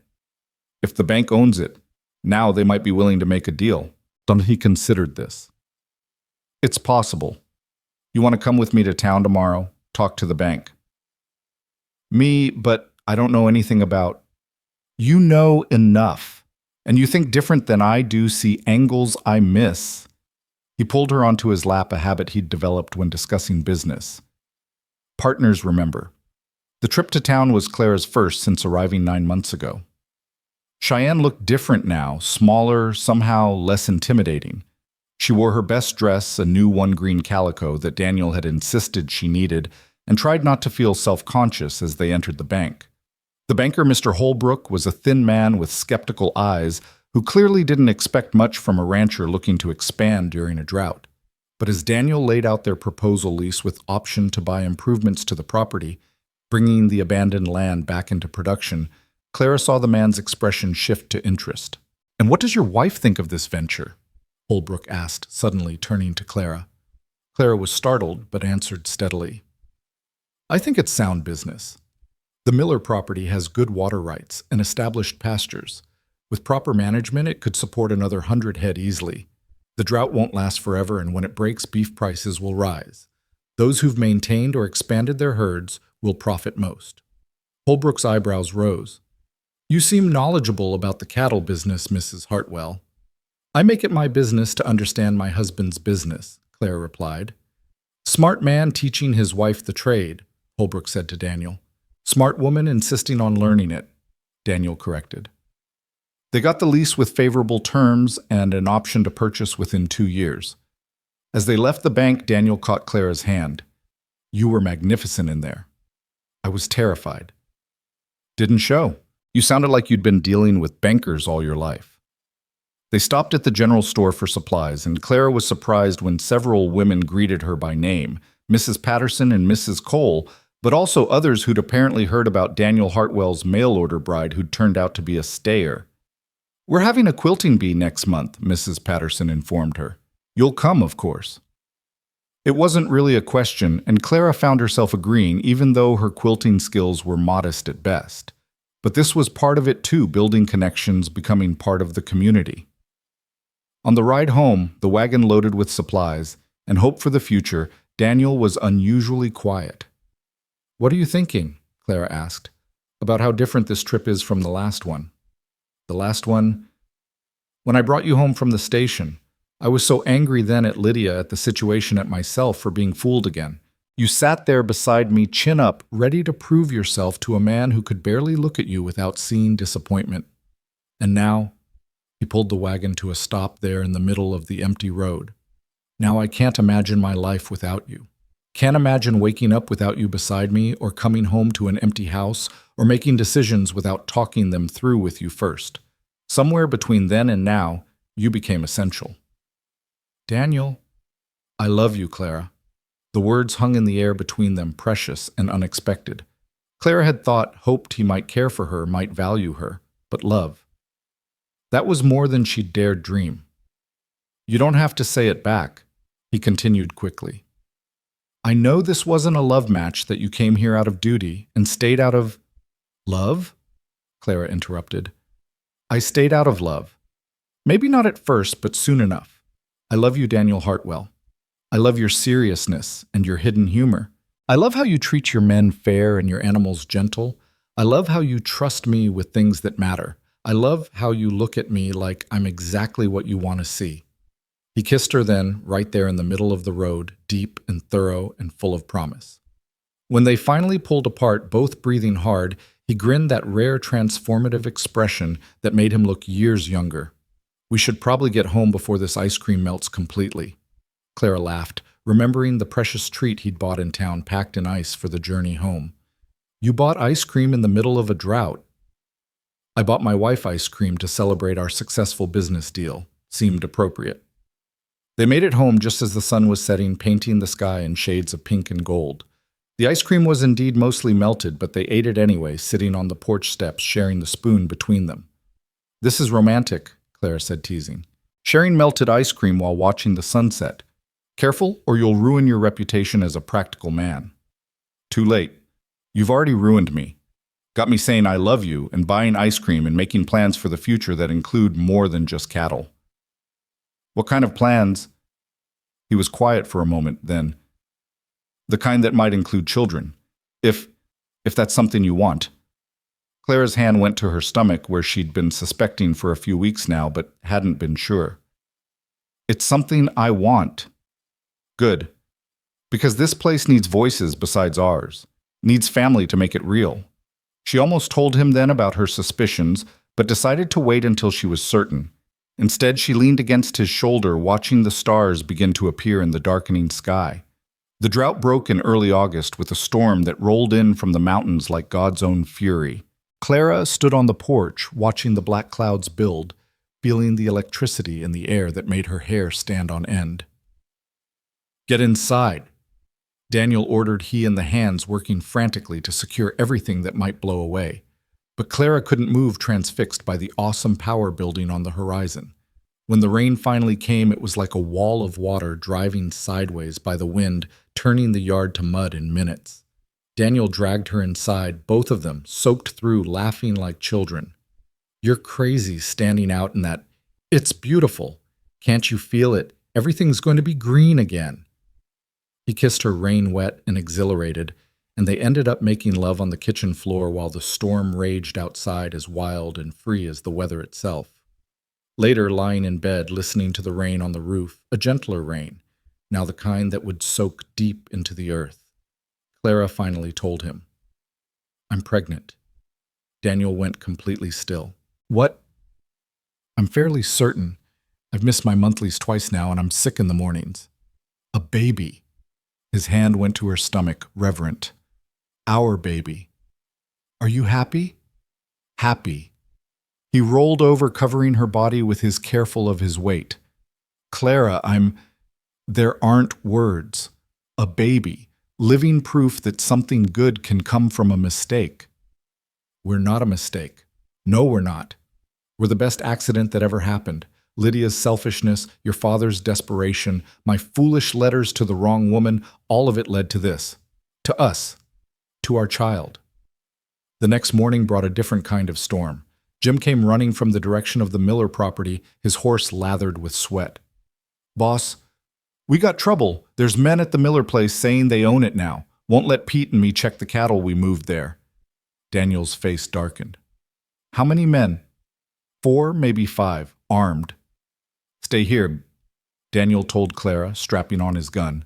Daniel, stay here. That's not a request. But after he rode off with Jim, Clara couldn't just wait.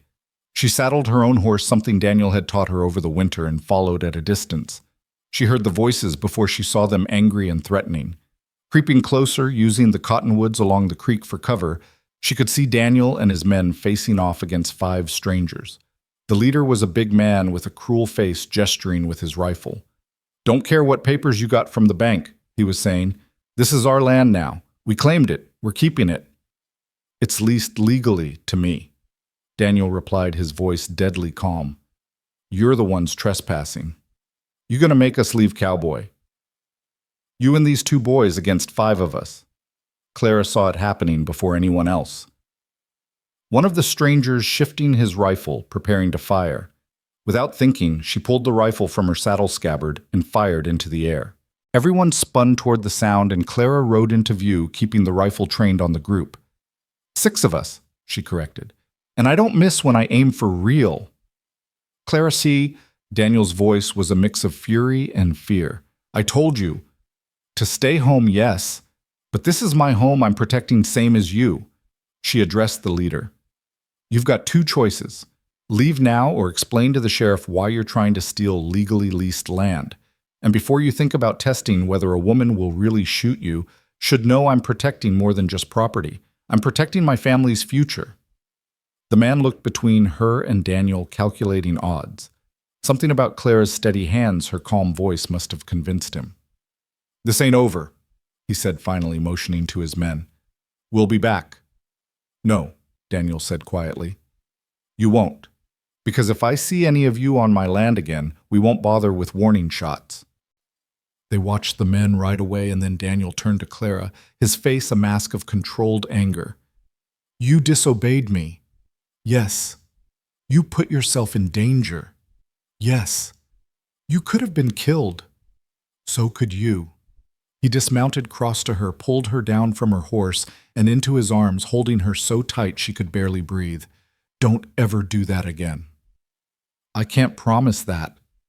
Clara, I can't promise to stay safe while you're in danger. I can't promise to hide when our life is threatened. That's not who I am, Daniel. That's not who you married. He pulled back to look at her, and she saw the war in his eyes, protective instinct against respect for her strength. You're going to be the death of me, woman. Or the life of you. One or the other. Pete cleared his throat. Boss, what do we do about the cattle? Daniel didn't look away from Clara. Bring them back to the home range for now. We'll deal with the legal matters tomorrow. Then to Clara. You're really pregnant. She nodded, and Jim whooped.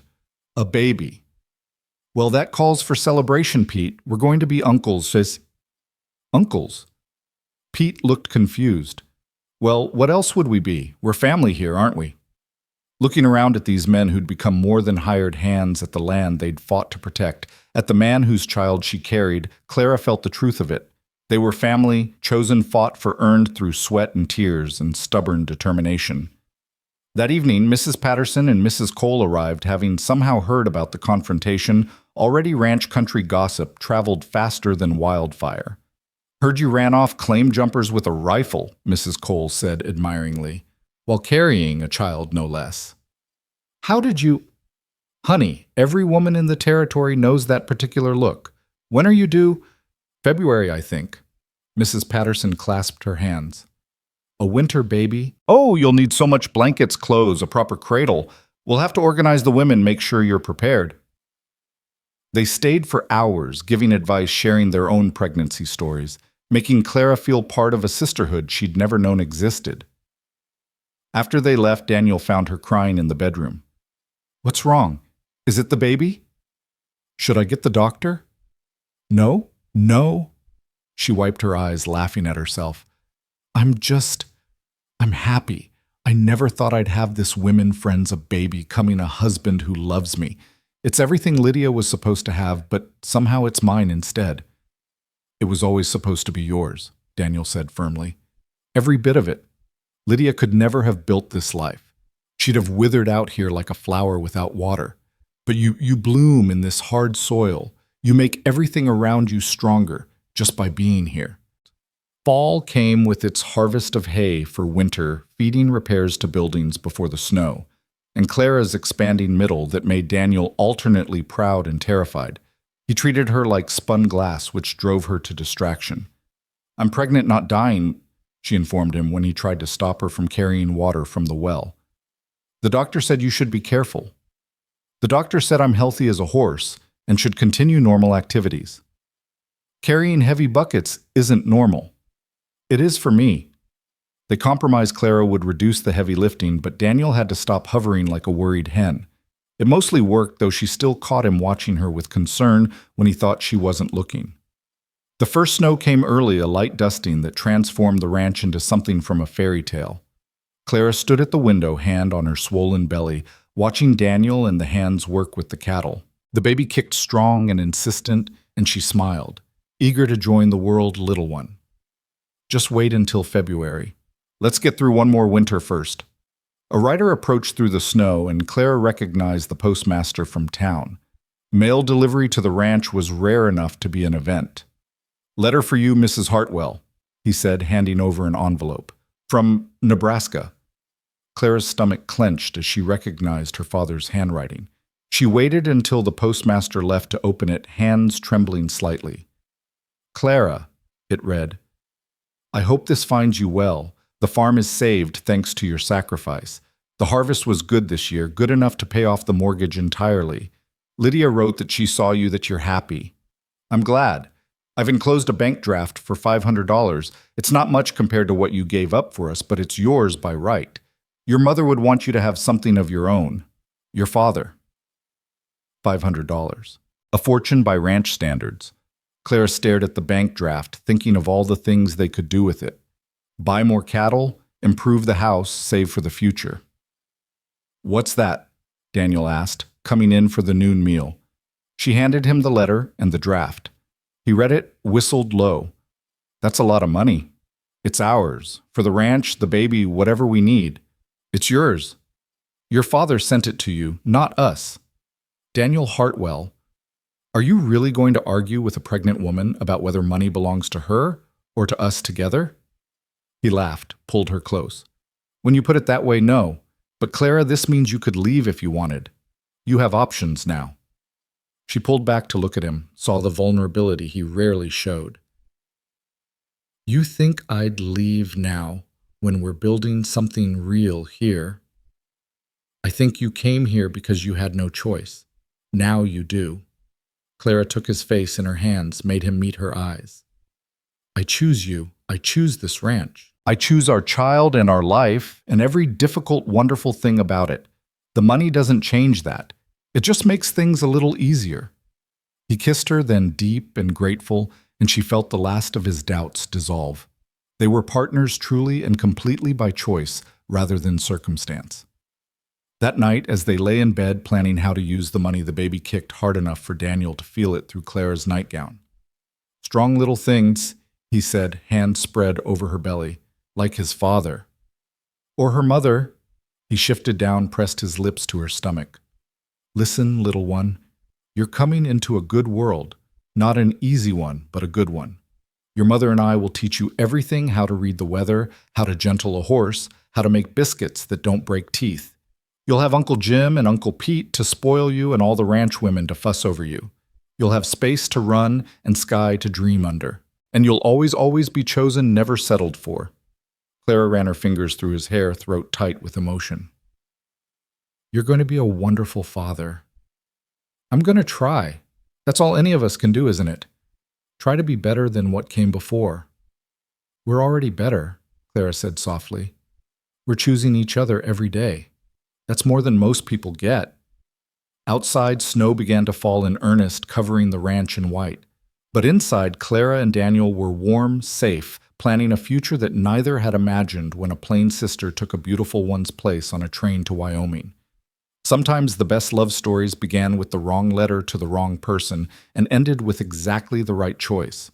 December brought a cold that settled into the bones of the land, freezing the creek solid and turning breath into clouds of ice. Clara moved slower now, her belly round and heavy, but she refused to be idle. She spent her days preparing for the baby, sewing tiny clothes from soft flannel knitting blankets with wool from their own sheep, preparing the small room that had once been storage into a nursery. Daniel had built a cradle with his own hands, working in the evenings by lamplight, sanding the wood until it was smooth as silk. She would catch him sometimes just standing in the nursery doorway, staring at that cradle with an expression of wonder and terror combined. "What if I'm no good at it?" he asked one night as they lay in bed, his hand resting on her belly, as had become his habit. "What if I'm like my father, distant, hard, more comfortable with cattle than children?" "You're nothing like that," Clara assured him. "I've seen you with the barn cats, kittens, gentle as can be. I've watched you teach Jim patience when he was frustrated with breaking a new horse. You have more tenderness in you than you know." "Kittens and ranch hands aren't babies, Clara. Babies are fragile. Babies can break. So can wives. But you've done well enough with me. He pulled her closer, careful of her bulk. You're not fragile. You're the strongest person I know. I was fragile once. That first day standing on the platform waiting to see if you'd send me back. One harsh word from you might have shattered me entirely. I nearly did send you back, he admitted. That first moment seeing you instead of Lydia, I was so angry. But then you lifted your chin and told me straight out who you were and why you'd come. And I thought, here's someone who won't run when things get hard. And I haven't. No, you haven't, even when I gave you every reason to. He was quiet for a moment. I was cold to you those first weeks, testing you, pushing to see when you'd break or complain or demand more than I was ready to give. I know. You know, Daniel, I've spent my whole life reading people's faces, understanding what they need before they ask. It's how invisible people survive. I knew you were testing me, and I knew why. Margaret hurt you badly. Not as badly as I thought, Daniel said. Looking back now, losing Margaret was like losing a pretty dream. Losing you would be like losing my right arm, my heart, my very breath. Clara turned in his arms, a complicated maneuver given her size, and kissed him deeply. You won't lose me. I'm too stubborn to go anywhere. 3 days before Christmas, unexpected visitors arrived. Clara was in the kitchen teaching Pete how to make proper bread. He'd expressed interest in learning to cook, tired of being dependent on others for decent meals, when she heard sleigh bells. Through the window, she saw an elegant sleigh pulled by matched horses, and her heart sank. She knew that sleigh had seen it in town. It belonged to Margaret Thornton. Formerly, Margaret Davis, the woman who'd left Daniel at the altar 5 years ago. Pete, go fetch Daniel, Clara said quietly. Tell him we have company. Margaret stepped down from the sleigh like a queen descending to visit peasants. She was everything Clara wasn't: tall, elegant with golden hair, arranged in elaborate curls, and a dress that probably cost more than the ranch made in a month. Behind her was a man Clara recognized as her husband, wealthy merchant Jerome Thornton. You must be the new Mrs. Hartwell, Margaret said, her voice like honey over ice. I've heard so much about you. Mrs. Thornton, Clara replied evenly, this is unexpected. Oh, I do hope we're not intruding. Jerome had business in the area, and I simply had to see Daniel's ranch. We were once very close, you know. Before Clara could respond, Daniel appeared, his face going hard as granite when he saw who stood in his yard. Margaret. Daniel. She smiled, brilliant and false. You've done well for yourself. Such a rustic operation. What do you want? How rude, can't old friends visit? She glanced at Clara, taking in her swollen belly, her simple dress, her work-roughened hands. And you've married. How suitable. Clara felt the sting of the insult, but kept her face neutral. Daniel, however, took a step forward, placing himself slightly in front of Clara. State your business or leave. Jerome Thornton cleared his throat. Actually, Hartwell, I do have business. I'm buying up ranch land for a consortium back east, turning cattle operations into more profitable ventures, mining interests, railroad routes. I'm prepared to offer you twice what your land is worth. My land's not for sale. Everything's for sale at the right price, Jerome said smoothly. Think about it. You could take your wife somewhere civilized, raise your child properly. This is no place for a family. This is exactly the place for my family, Daniel said firmly. Margaret laughed, tinkling and cruel. Oh, Daniel, still so stubborn. You haven't changed at all. She looked at Clara again. It must be difficult, dear, living all the way out here, so isolated, so primitive. And in your condition, too. Wouldn't you prefer a nice house in town, proper schools for your child, society? I have everything I need right here, Clara replied calmly, though her hands clenched in her apron. Everything. Margaret's eyes swept over Clara dismissively. How fortunate that your standards are so adaptable. That's enough. Daniel's voice was dangerous now. Get off my land, both of you. Daniel? Margaret started reaching out to touch his arm. He stepped back. You made your choice 5 years ago. You chose comfort over commitment, ease over effort. And I'm grateful every day that you did because it led me to Clara. To her, Margaret's perfect composure cracked slightly. You're grateful I left you for that plain little careful. Daniel interrupted, his voice deadly quiet. Very careful what you say about my wife. Clara stepped forward, then moving around Daniel despite his attempt to shield her. Mrs. Thornton, let me show you something. She led them to the window that looked out over their land, the cattle dotting the snowy fields, the barn Daniel had built, the smoke rising from the bunkhouse, where Jim and Pete lived, the mountains standing guard in the distance. You see territory to be exploited, Clara said quietly. I see home. You see isolation. I see peace. You see primitive conditions. I see honest work. You think Daniel settled for less when he married me, but you're wrong. He chose someone who could match him, work beside him, build something real with him. That's not settling, that's wisdom. Margaret's face flushed. How dare you? I dare because this is my land, my home, my husband. You're insulting with your presence. Daniel asked you to leave. I'm telling you, get out and don't come back. There's nothing here for you anymore. For a moment, Margaret stood frozen, looking between Clara and Daniel. Then she saw something that made her face go pale. Daniel looking at Clara with pride, with love, with everything Margaret had once thought was hers by right. Jerome, we're leaving, she said sharply. After they were gone, their sleigh disappearing into the distance, Daniel pulled Clara into his arms. You magnificent woman. I probably shouldn't have antagonized her. If they really do have influence, they have nothing. Jerome Thornton is all talk and borrowed money. I checked into him after hearing he'd married Margaret. They're one bad investment away from ruin, which is why they're trying to buy land cheap and sell it dear. He pulled back to look at her. You defended me. Defended us. You did the same. Margaret called you plain. Clara shrugged. I am plain. No. Daniel cupped her face in his hands. You're real. You're strong. You're beautiful in ways she could never understand. When I look at you, I see the mother of my child, the partner in my work, the keeper of my heart. That's not plain, Clara. That's everything. Christmas morning came bright and cold with new snow falling like a blessing. Clara woke to find Daniel already up stoking the fire until the bedroom was warm enough for her to rise comfortably. It was one of countless small considerations he showed her, now that her pregnancy advanced, warming her shoes by the fire, helping her with boots she could no longer reach, rubbing her aching back without being asked. Merry Christmas, Mrs. Hartwell, he said, helping her sit up. Merry Christmas. Where's my present? He laughed. Greedy woman. Breakfast first. But when she made her way to the kitchen, she gasped. The usually bare room had been transformed with pine boughs and red ribbons, and the table was set with china she'd never seen before, delicate blue and white plates that looked like they belonged in a fancy house, not a ranch kitchen. Daniel, where did this come from? I ordered it months ago, had Mrs. Patterson hide it for me. You've made this place a home, Clara. Thought it deserved to look like one.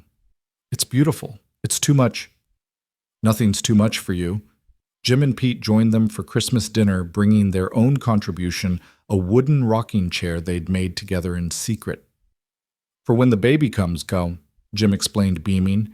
Every mother needs a good rocking chair. Clara cried, then couldn't help it, hormones and happiness overwhelming her. These rough men, this hard place, had given her more family and belonging than she'd ever known in Nebraska. That evening, as snow continued to fall, Daniel gave her one more gift, a small leather journal. What's this for? For writing down our story.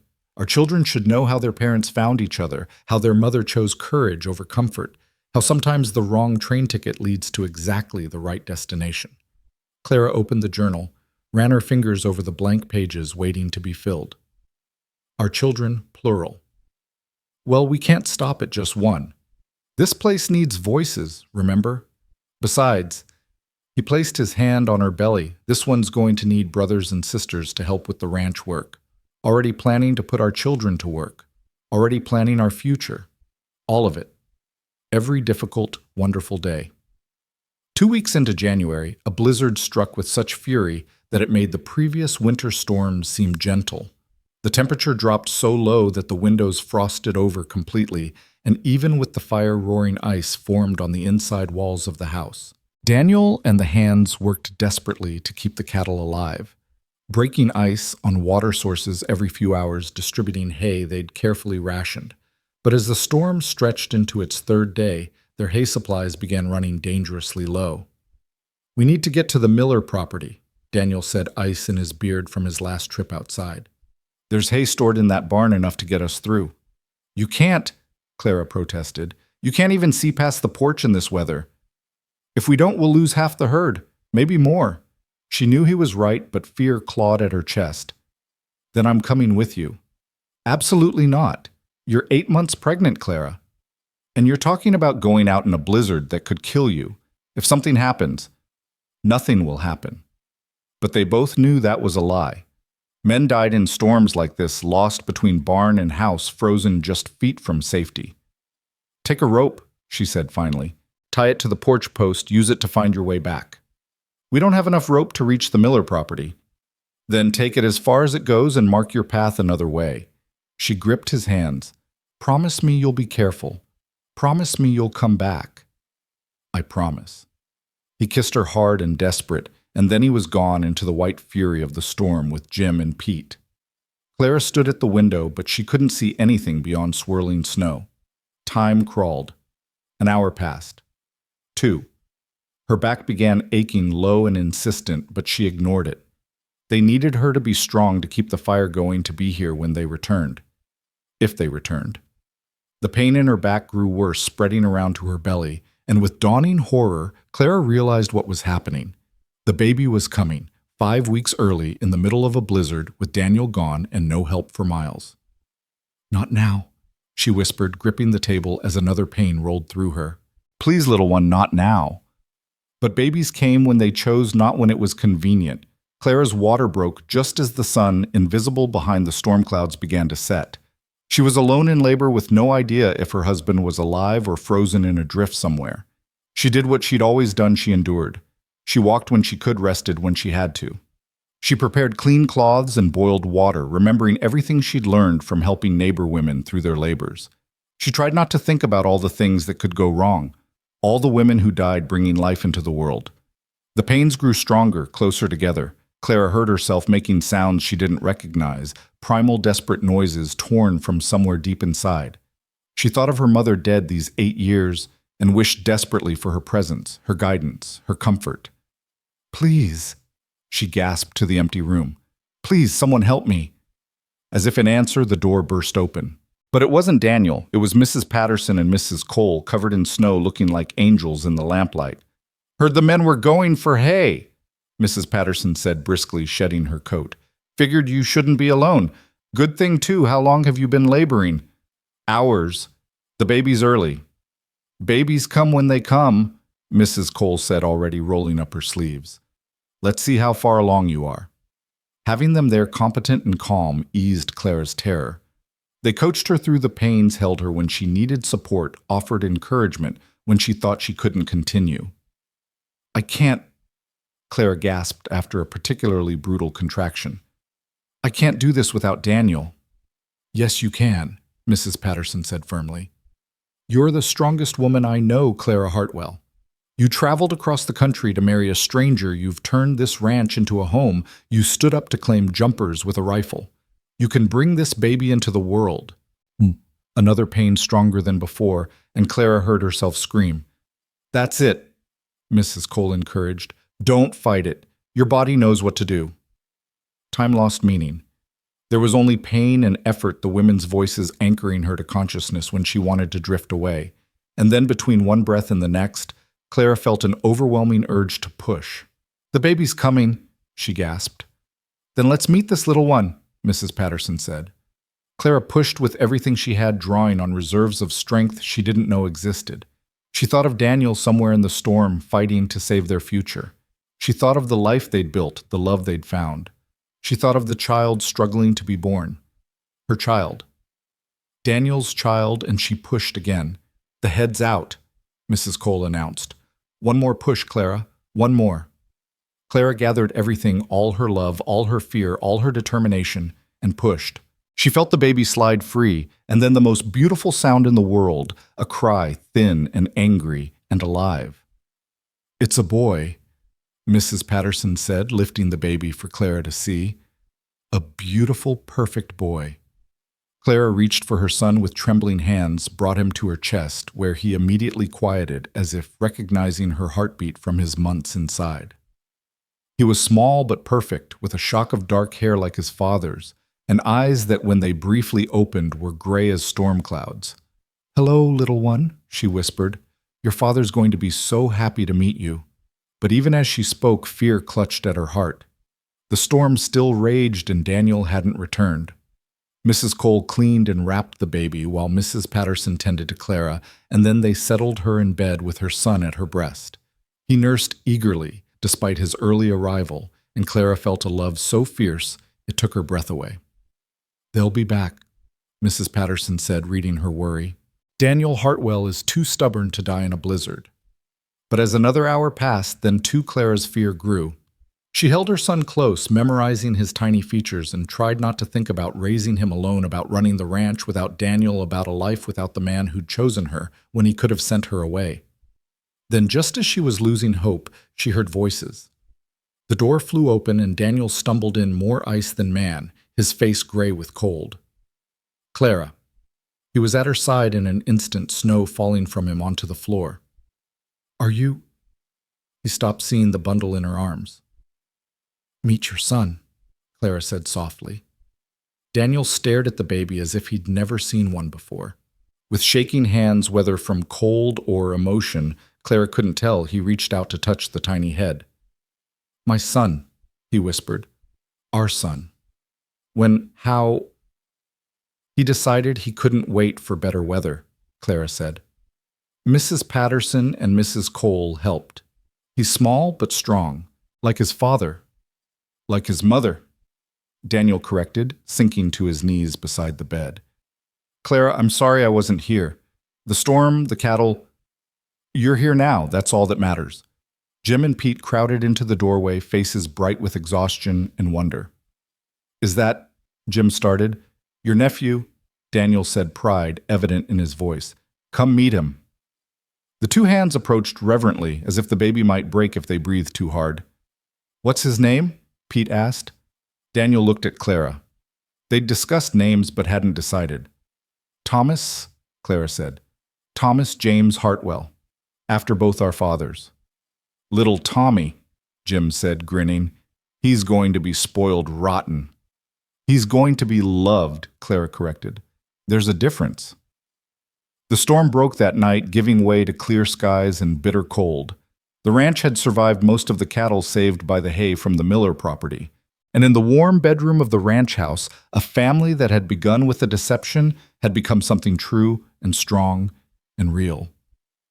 Daniel slept in the chair beside the bed, one hand on Clara's arm, the other resting protectively on their son's back. Clara watched them in the lamplight, her taciturn rancher and their early baby, and thought about the strange path that had brought her here.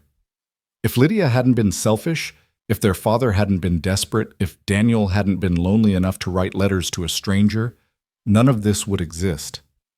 Thomas wouldn't exist. The love she'd found wouldn't exist. "Thank you," she whispered to the universe, to God, to whatever force had taken her wrong turn and made it right. Spring came slowly that year, tentative and careful, as if testing whether winter had truly released its grip. Thomas thrived despite his early arrival, growing round and rosy on his mother's milk and his father's devoted attention. Daniel, who had worried about being a poor father, took to parenthood with an intensity that amazed everyone. "Never seen a man so besotted with a baby," Mrs. Patterson observed, watching Daniel carry Thomas around the ranch, explaining the operation to him as if the infant could understand every word. "He's making up for lost time," Clara said. "He missed the birth. He's determined not to miss anything else." And he didn't.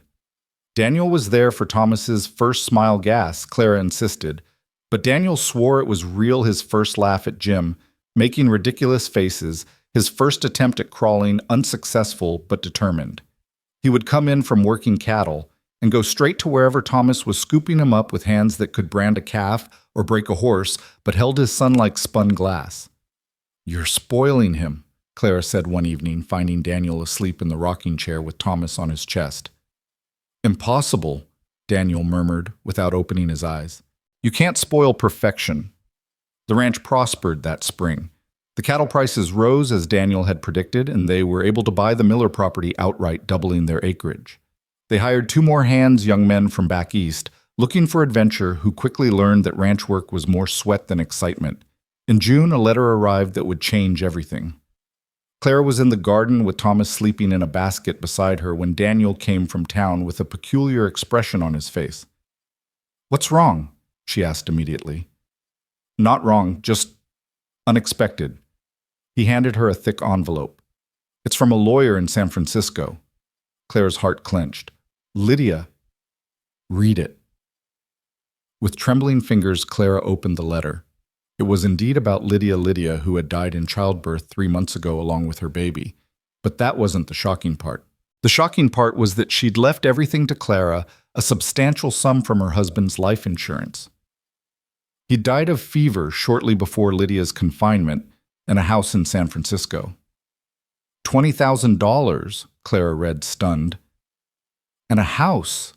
She left me $20,000 and a house. "There's more," Daniel said gently. "Read the personal letter." Behind the legal documents was a sealed envelope in Lydia's handwriting. Clara opened it with tears already forming. "My dear Clara Chietro," it read, "if you're reading this, then my premonitions were correct, and I did not survive bringing my child into the world. I want you to know that my last thoughts were of you, my strong, capable sister, who I wronged so terribly. Samuel is already gone. Fever took him last month, and I am alone and afraid. But I'm also finally honest with myself. I was never meant for the life you're living. I would have destroyed Daniel's dreams with my selfishness, just as I destroyed Samuel's health with my demands for more than he could provide. You, however, were born for that life. You were meant to build something real and lasting. So I leave you everything with only one request. Name a daughter after me someday. Not to remember me as I was, but as I should have been, brave like you. All my love, Lydia." Clara was sobbing by the time she finished reading, grieving for the sister she'd never really known, for the chances they'd never have to truly reconcile. $20,000, Daniel said quietly. "You could go anywhere, do anything." Clara looked up at him through her tears. "Are you really going to start this again? Every time I get money, you think I'm going to leave. It's enough to live comfortably for the rest of your life. You could take Thomas, go to San Francisco, live in that house." Clara stood, marched over to him, and despite the baby in her arms, managed to grab his shirt front. "Daniel James Hartwell, listen to me very carefully. I don't want San Francisco. I don't want comfort. I want you. I want this ranch. I want to raise our son where he can see the stars and learn to ride before he can properly walk. I want to wake up beside you for the next 50 years. The money is wonderful. We can expand the ranch, build a better house, ensure Thomas gets an education. But it doesn't change what I want. You. Always you." He kissed her, then careful of Thomas between them, and when they pulled apart, he was smiling that rare transformative smile. "We could build a new house," he said, "a bigger one, with proper plumbing and maybe even one of those new heating systems. We could buy more land, hire more hands, build an empire for Thomas to inherit. We could have more children to help run that empire." Clara smiled. "I like that plan." They didn't build an empire, but they did build something better, a legacy. Over the next 10 years, Clara gave Daniel 3 more children, twin daughters, Sarah, and as promised, Lydia and another son, James. The ranch grew to become one of the most successful in Wyoming, but more importantly, it became a home filled with laughter and love. Jim eventually married a girl from town and built his own cabin on the property, staying on as foreman. Pete surprised everyone by marrying Mrs. Cole's niece and becoming a school teacher, but he still helped during busy seasons. The ranch became known as a good place to work, fair wages, and fair treatment, run by a man who knew cattle and a woman who knew people. Clara never did become beautiful in the conventional sense, but she became something better respected, valued, essential. The ranch wives sought her advice. The townspeople treated her with deference, and new brides were told, "If you want to know how to make a marriage work out here, talk to Clara Hartwell." Years later, when Thomas was old enough to understand, Clara told him the story of how she came to Wyoming, the full truth of it, including Lydia's betrayal and her own desperation. "So you weren't supposed to be here?" Thomas asked, frowning. "Father was supposed to marry Aunt Lydia." "That's what everyone thought," Clara said. "But you know what I learned? Sometimes what's supposed to happen isn't what should happen. Sometimes mistakes lead to miracles. Like you and Father. Like us. Like you and your siblings. Like this whole life we've built." Thomas considered this. "I'm glad Aunt Lydia didn't come." "Why's that?" "Because then you wouldn't be my mother, and you're the best mother in the whole territory." Clara hugged her son close, thinking of that scared girl on the train platform all those years ago, certain she was nobody's first choice. How wrong she'd been. She was Daniel's choice, her children's choice, her community's choice. She was chosen every day in 1,000 small ways. Daniel's hand seeking hers in sleep, her children running to her with their triumphs and troubles, her neighbors trusting her with their secrets and sorrows. The girl who'd been sent as a substitute had become irreplaceable. 20 years had passed since Clara stepped off that train in Cheyenne, and the ranch had grown beyond anything she and Daniel could have imagined. The original homestead had expanded to encompass 15,000 acres. The single barn had multiplied into a complex of buildings, and the small house had been replaced by a proper 2-story home with the modern conveniences Daniel had once promised: running water, proper heating, and even one of those new telephone devices that connected them to town. But on this particular autumn morning, as Clara stood on the porch, watching the sunrise paint the mountains gold, she wasn't thinking about their success. She was thinking about the letter in her apron pocket, the one that had arrived yesterday from Nebraska, the one that threatened to tear open wounds she'd thought long healed. "You're up early," Daniel said, coming up behind her, his arms encircling her waist. At 51, his hair had gone silver at the temples, and the lines around his eyes had deepened, but he was still the strong, steady man who'd chosen her all those years ago. "Couldn't sleep?" Clara admitted, leaning back against him. "The letter—" She should have known he'd noticed. Daniel always noticed when something troubled her. "It's from Samuel Morrison's mother," Clara said, pulling out the letter. "Apparently before he died, Samuel told her everything about the switch, about how Lydia was supposed to marry you, and I came instead. She says she has Lydia's original letters to you, the ones Lydia thought were destroyed, and she's threatening to make them public unless what? Unless we pay her $5,000. Daniel was quiet for a moment. Then he laughed. Actually laughed. "She wants to blackmail us with 20-year-old letters. She could damage our reputation, Daniel. The children. Our children know exactly how we met. We've never hidden it from them. As for our reputation," he turned her in his arms. "Clara, we've built our reputation on 20 years of hard work, fair dealing, and raising good children. You think anyone's going to care about old letters when weighed against that?" Before Clara could respond, they heard horses approaching, multiple horses riding fast. Daniel's hand went automatically to his hip, though he hadn't worn a gun regularly in years. But it wasn't trouble riding in it, was Thomas, now 20, and the image of his father accompanied by a young woman Clara didn't recognize. They dismounted at the porch, Thomas helping the woman down with particular care. "Mapa," Thomas said, his face bright with nervous excitement. "I'd like you to meet Miss Rebecca Stewart.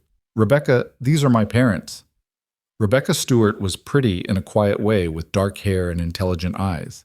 But what Clara noticed most was how she held herself straight back despite obvious travel weariness, chin up, despite clear nervousness. It reminded Clara powerfully of herself at that age. "Miss Stewart," Daniel said formally.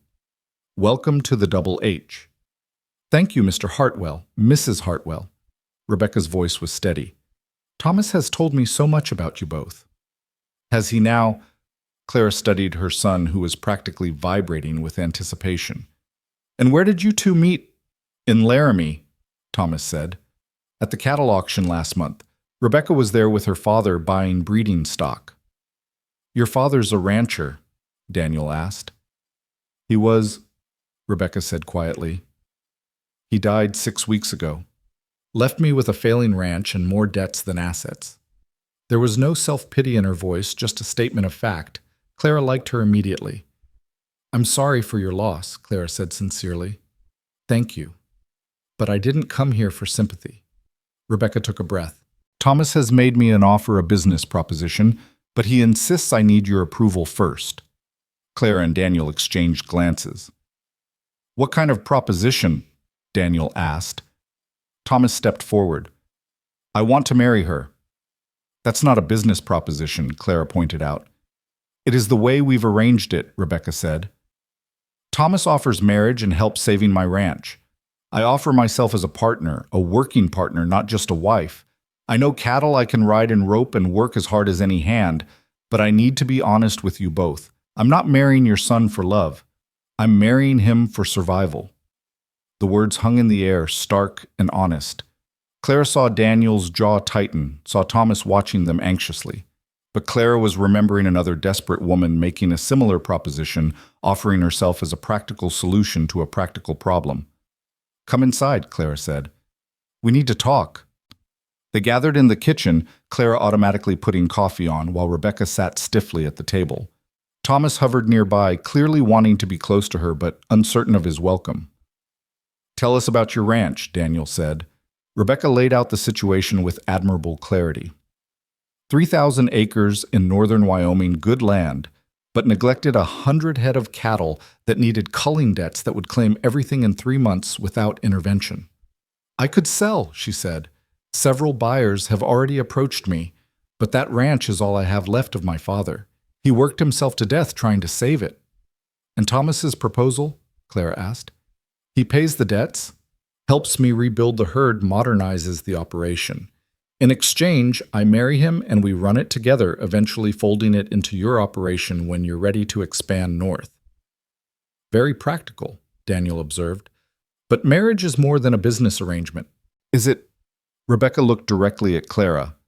"Thomas told me how you came to marry Mr. Hartwell, a substitute bride accepted out of necessity. Yet you built something real together. Why shouldn't we have the same chance?" Clara felt the truth of it like a physical blow. This girl, this desperate, proud, practical girl, was her 20 years ago. And Thomas, her brilliant, romantic son, was willing to take the same gamble his father had. "Thomas," Clara said carefully, "you could have any girl in the territory. Why her?" Thomas moved then, coming to stand behind Rebecca's chair, his hand resting on her shoulder. "Because she looked at me across that auction barn covered in dust and trying to outbid men twice her size, and I saw someone who wouldn't quit. Because when I introduced myself, she told me straight out that she didn't have time for courting, she had a ranch to save. Because she's real ma the way you're real." "I'm not in love with your son," Rebecca said bluntly. "I want to be clear about that, but I respect him. I think we could build something good together if you'll give us the chance." "The way we built something," Clara said to Daniel. He met her eyes, and she saw him remembering that day at the station, the anger and disappointment, the gradual recognition of what they could be together. "You're asking us to fund this," Daniel asked Thomas. "I'm asking you to trust me, the way you trusted each other." Clara stood, walked to the window. From here she could see the spread of their land, the cattle dotting the fields, the life they'd built from desperation and determination. She thought about the letter in her pocket, the threat to expose their origins, as if they were something shameful. "There's something you should know," Clara said, turning back to Rebecca. "Someone is trying to blackmail us with the story of how Daniel and I met. They think it's scandalous, shameful. Are you prepared for that? For people to whisper about how your marriage began?" Rebecca's chin lifted. "My father died drunk, leaving me with nothing but debt and damaged land. I'm already a scandal, Mrs. Hartwell. At least this scandal comes with a chance at redemption." Clara laughed, surprising everyone. "Oh, I like you. Daniel—" Her husband was studying Rebecca with those sharp gray eyes that missed nothing. "Can you work cattle in a blizzard?" "Yes, sir." "Can you birth a calf when it's breached? Done it dozens of times. Can you make my son happy?" Rebecca hesitated for the first time. "I can try. I can promise to be a good partner, a hard worker, a faithful wife. Can't promise love, but I can promise loyalty." "Love can come later," Daniel said, glancing at Clara. "It did for us." "Then you'll help us?" Thomas asked eagerly. "We'll do better than that," Clara said. "We'll come with you, help you get established, teach Rebecca our methods. After all, someone needs to make sure you don't make all the mistakes we made." The relief on Thomas's face was almost comical. He pulled Rebecca to her feet, hugging her carefully as if she might break or bolt. Over his shoulder, Rebecca met Clara's eyes, and Clara saw gratitude there mixed with determination. "Thank you," Rebecca mouthed. Clara nodded, understanding passing between them, two practical women who'd taken desperate chances on men who saw them clearly. Later that evening, after Rebecca had been settled in the guest room and Thomas had gone to share the news with his siblings, Clara and Daniel sat on the porch watching the sunset. "We're really going to let our son marry a woman who admits she doesn't love him?" Daniel asked. "We're going to let our son take the same chance you took," Clara corrected. "Besides, did you see how she looked at him when she thought no one was watching? She may not call it love yet, but it's there." "You think they'll make it?" "I think they have the same chance we did. Maybe better they have our example to follow." Daniel pulled her close. "We set a pretty high bar." "We did, didn't we?" Clara pulled out the blackmail letter, showed it to him. "What should I do about this?" So Daniel took it, read it, then very deliberately tore it into pieces. "Write her back. Tell her she's welcome to publish whatever she wants. Tell her the whole territory already knows Clara Hartwell came as a substitute bride and became the only choice that mattered. That might not stop her. Then we'll deal with it, together, the way we always have." The wedding was set for next month, giving them time to travel to Rebecca's ranch and assess what needed doing. Sarah and Lydia, now 17, threw themselves into wedding planning with enthusiasm, while 15-year-old James declared the whole thing ridiculous, but secretly helped Thomas repair the cabin on Rebecca's property. 2 weeks before the wedding, Mrs. Morrison made good on her threat. She sent copies of Lydia's letters to the newspaper in Cheyenne, along with a lurid account of how plain Clara McKinley had stolen her beautiful sister's intended husband. Clara was in town when the paper came out picking up supplies for the wedding. She saw people reading it, saw them glancing at her, whispering. Her first instinct was to flee to hide, to return to being invisible. Instead, she walked into the general store with her head high. "Mrs. Hartwell," the shopkeeper's wife. Mrs. Davis hurried over. "We just read the most ridiculous thing in the paper. As if anyone cares how you and Mr. Hartwell met 20 years ago." "It's all true," Clara said calmly. "Every word. I did come as a substitute for my sister. Daniel was expecting a beauty, and got me instead." The store had gone quiet, everyone listening. "And look what he got," Mrs. Patterson said, entering the store with perfect timing. "The best ranch wife in Wyoming, a woman who's birthed 4 children and hundreds of calves, a woman who stood off claim jumpers while pregnant, a woman who's made the Double H what it is today. Besides," Mrs. Cole added, joining them, "if Daniel Hartwell had married that Lydia woman, she'd have run back to Nebraska after the first winter. Then where would we all be? Who would have organized the school fund? Who would have started the church building committee? Who would have taught half the young wives in this territory how to survive ranch life?" More women entered the store as if summoned. The young woman Clara had taught to make bread when she first arrived. The mother whose premature baby Clara had helped nurse through his first critical weeks. The widow Clara had hired when no one else would give her work. 20 years ago, a scared girl got off a train thinking she was nobody's first choice, Clara said, her voice carrying through the store. Today, a ranch wife stands before you knowing she was the only choice that mattered. Yes, I came as a substitute, but I stayed as myself. "Damn right you did," said a voice from the doorway.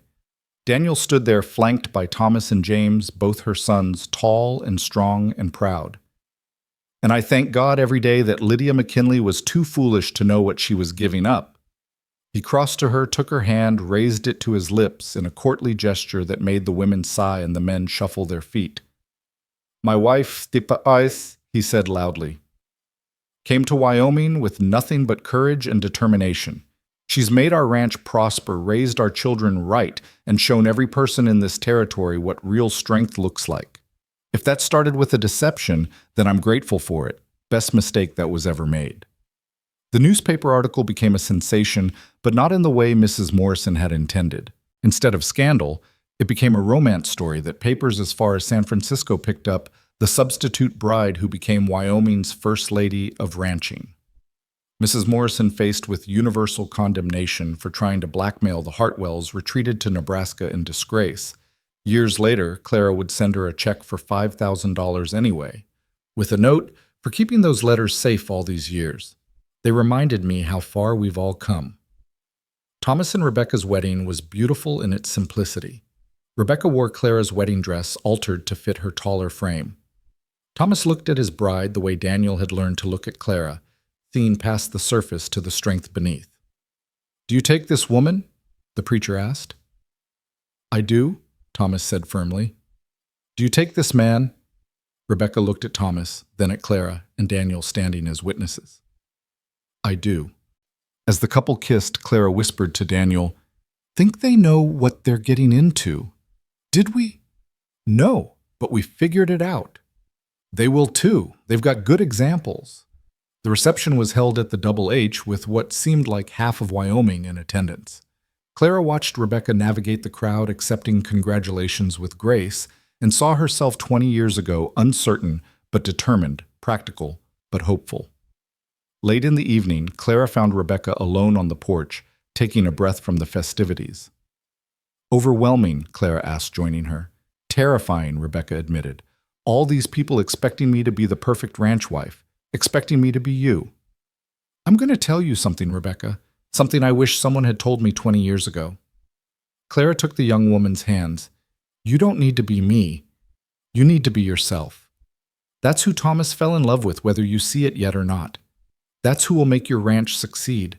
That scared girl at the cattle auction who wouldn't quit, that's who he married. Not some idea of what a wife should be. But you and Mr. Hartwell, what you've built. We built it our way through our mistakes and victories.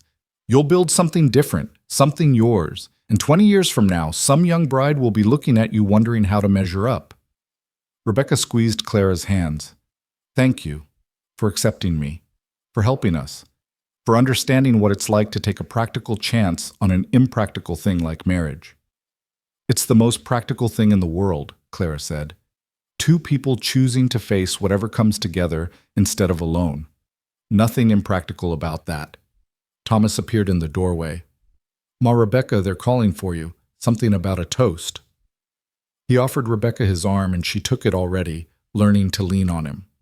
Clara watched them go, then felt Daniel's presence behind her.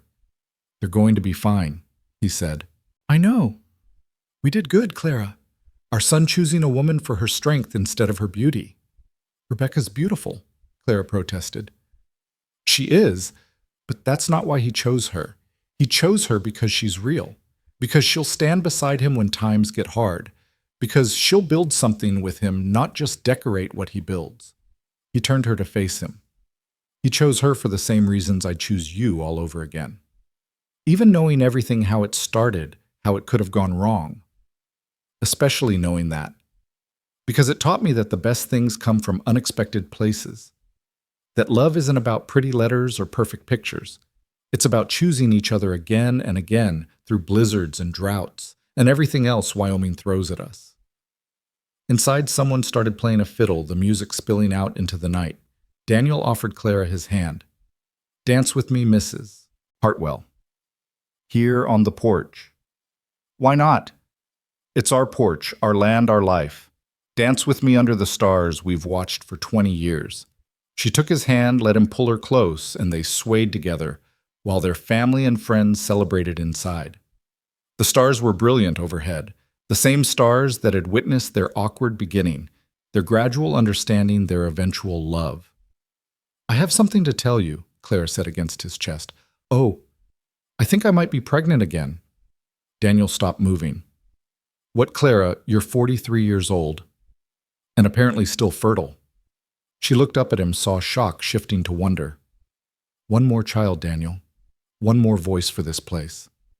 He kissed her, then deep and tender, his hand going to her still flat stomach. "You magnificent woman. 20 years later, and you're still surprising me." "Disappointed." "Never. Not once in 20 years have you disappointed me." The music changed to something livelier, and suddenly the porch was full of people.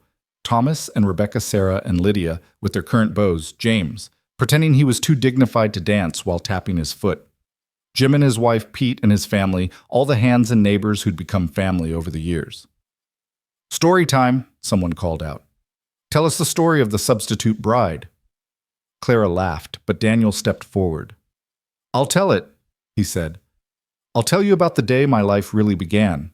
The day a woman got off a train in Cheyenne and told me she wasn't who I expected.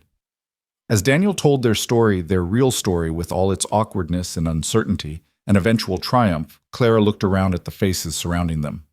Her children who would carry on the ranch, her neighbors who'd become her chosen family, her husband who'd taken a desperate chance on the wrong sister and found the right wife. She thought of that scared girl on the train, sure she was nobody's first choice positive, she'd never be anything but second best.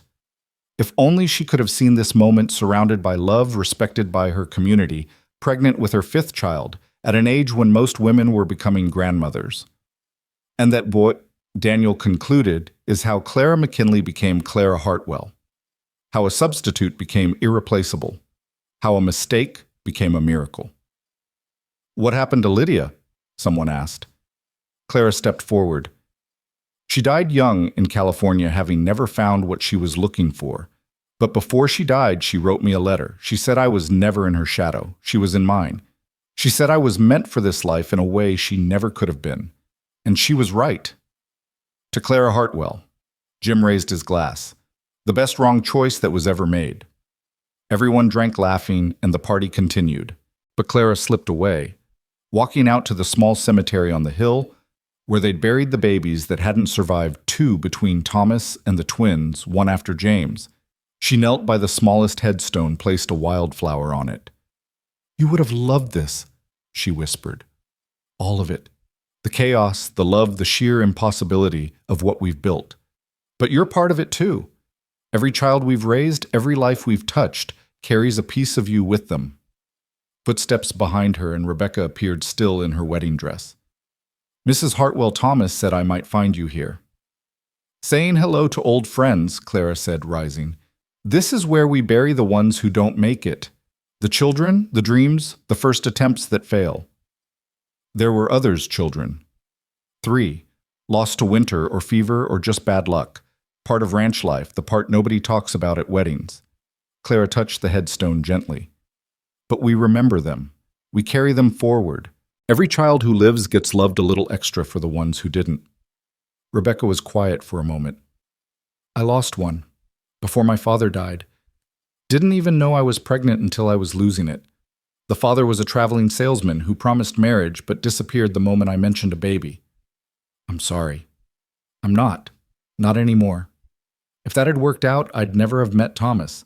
Never have had this chance." She looked at Clara. "Do you really believe that mistakes can become miracles?" "I know it. I'm living proof of it. And now so are you." They walked back to the house together.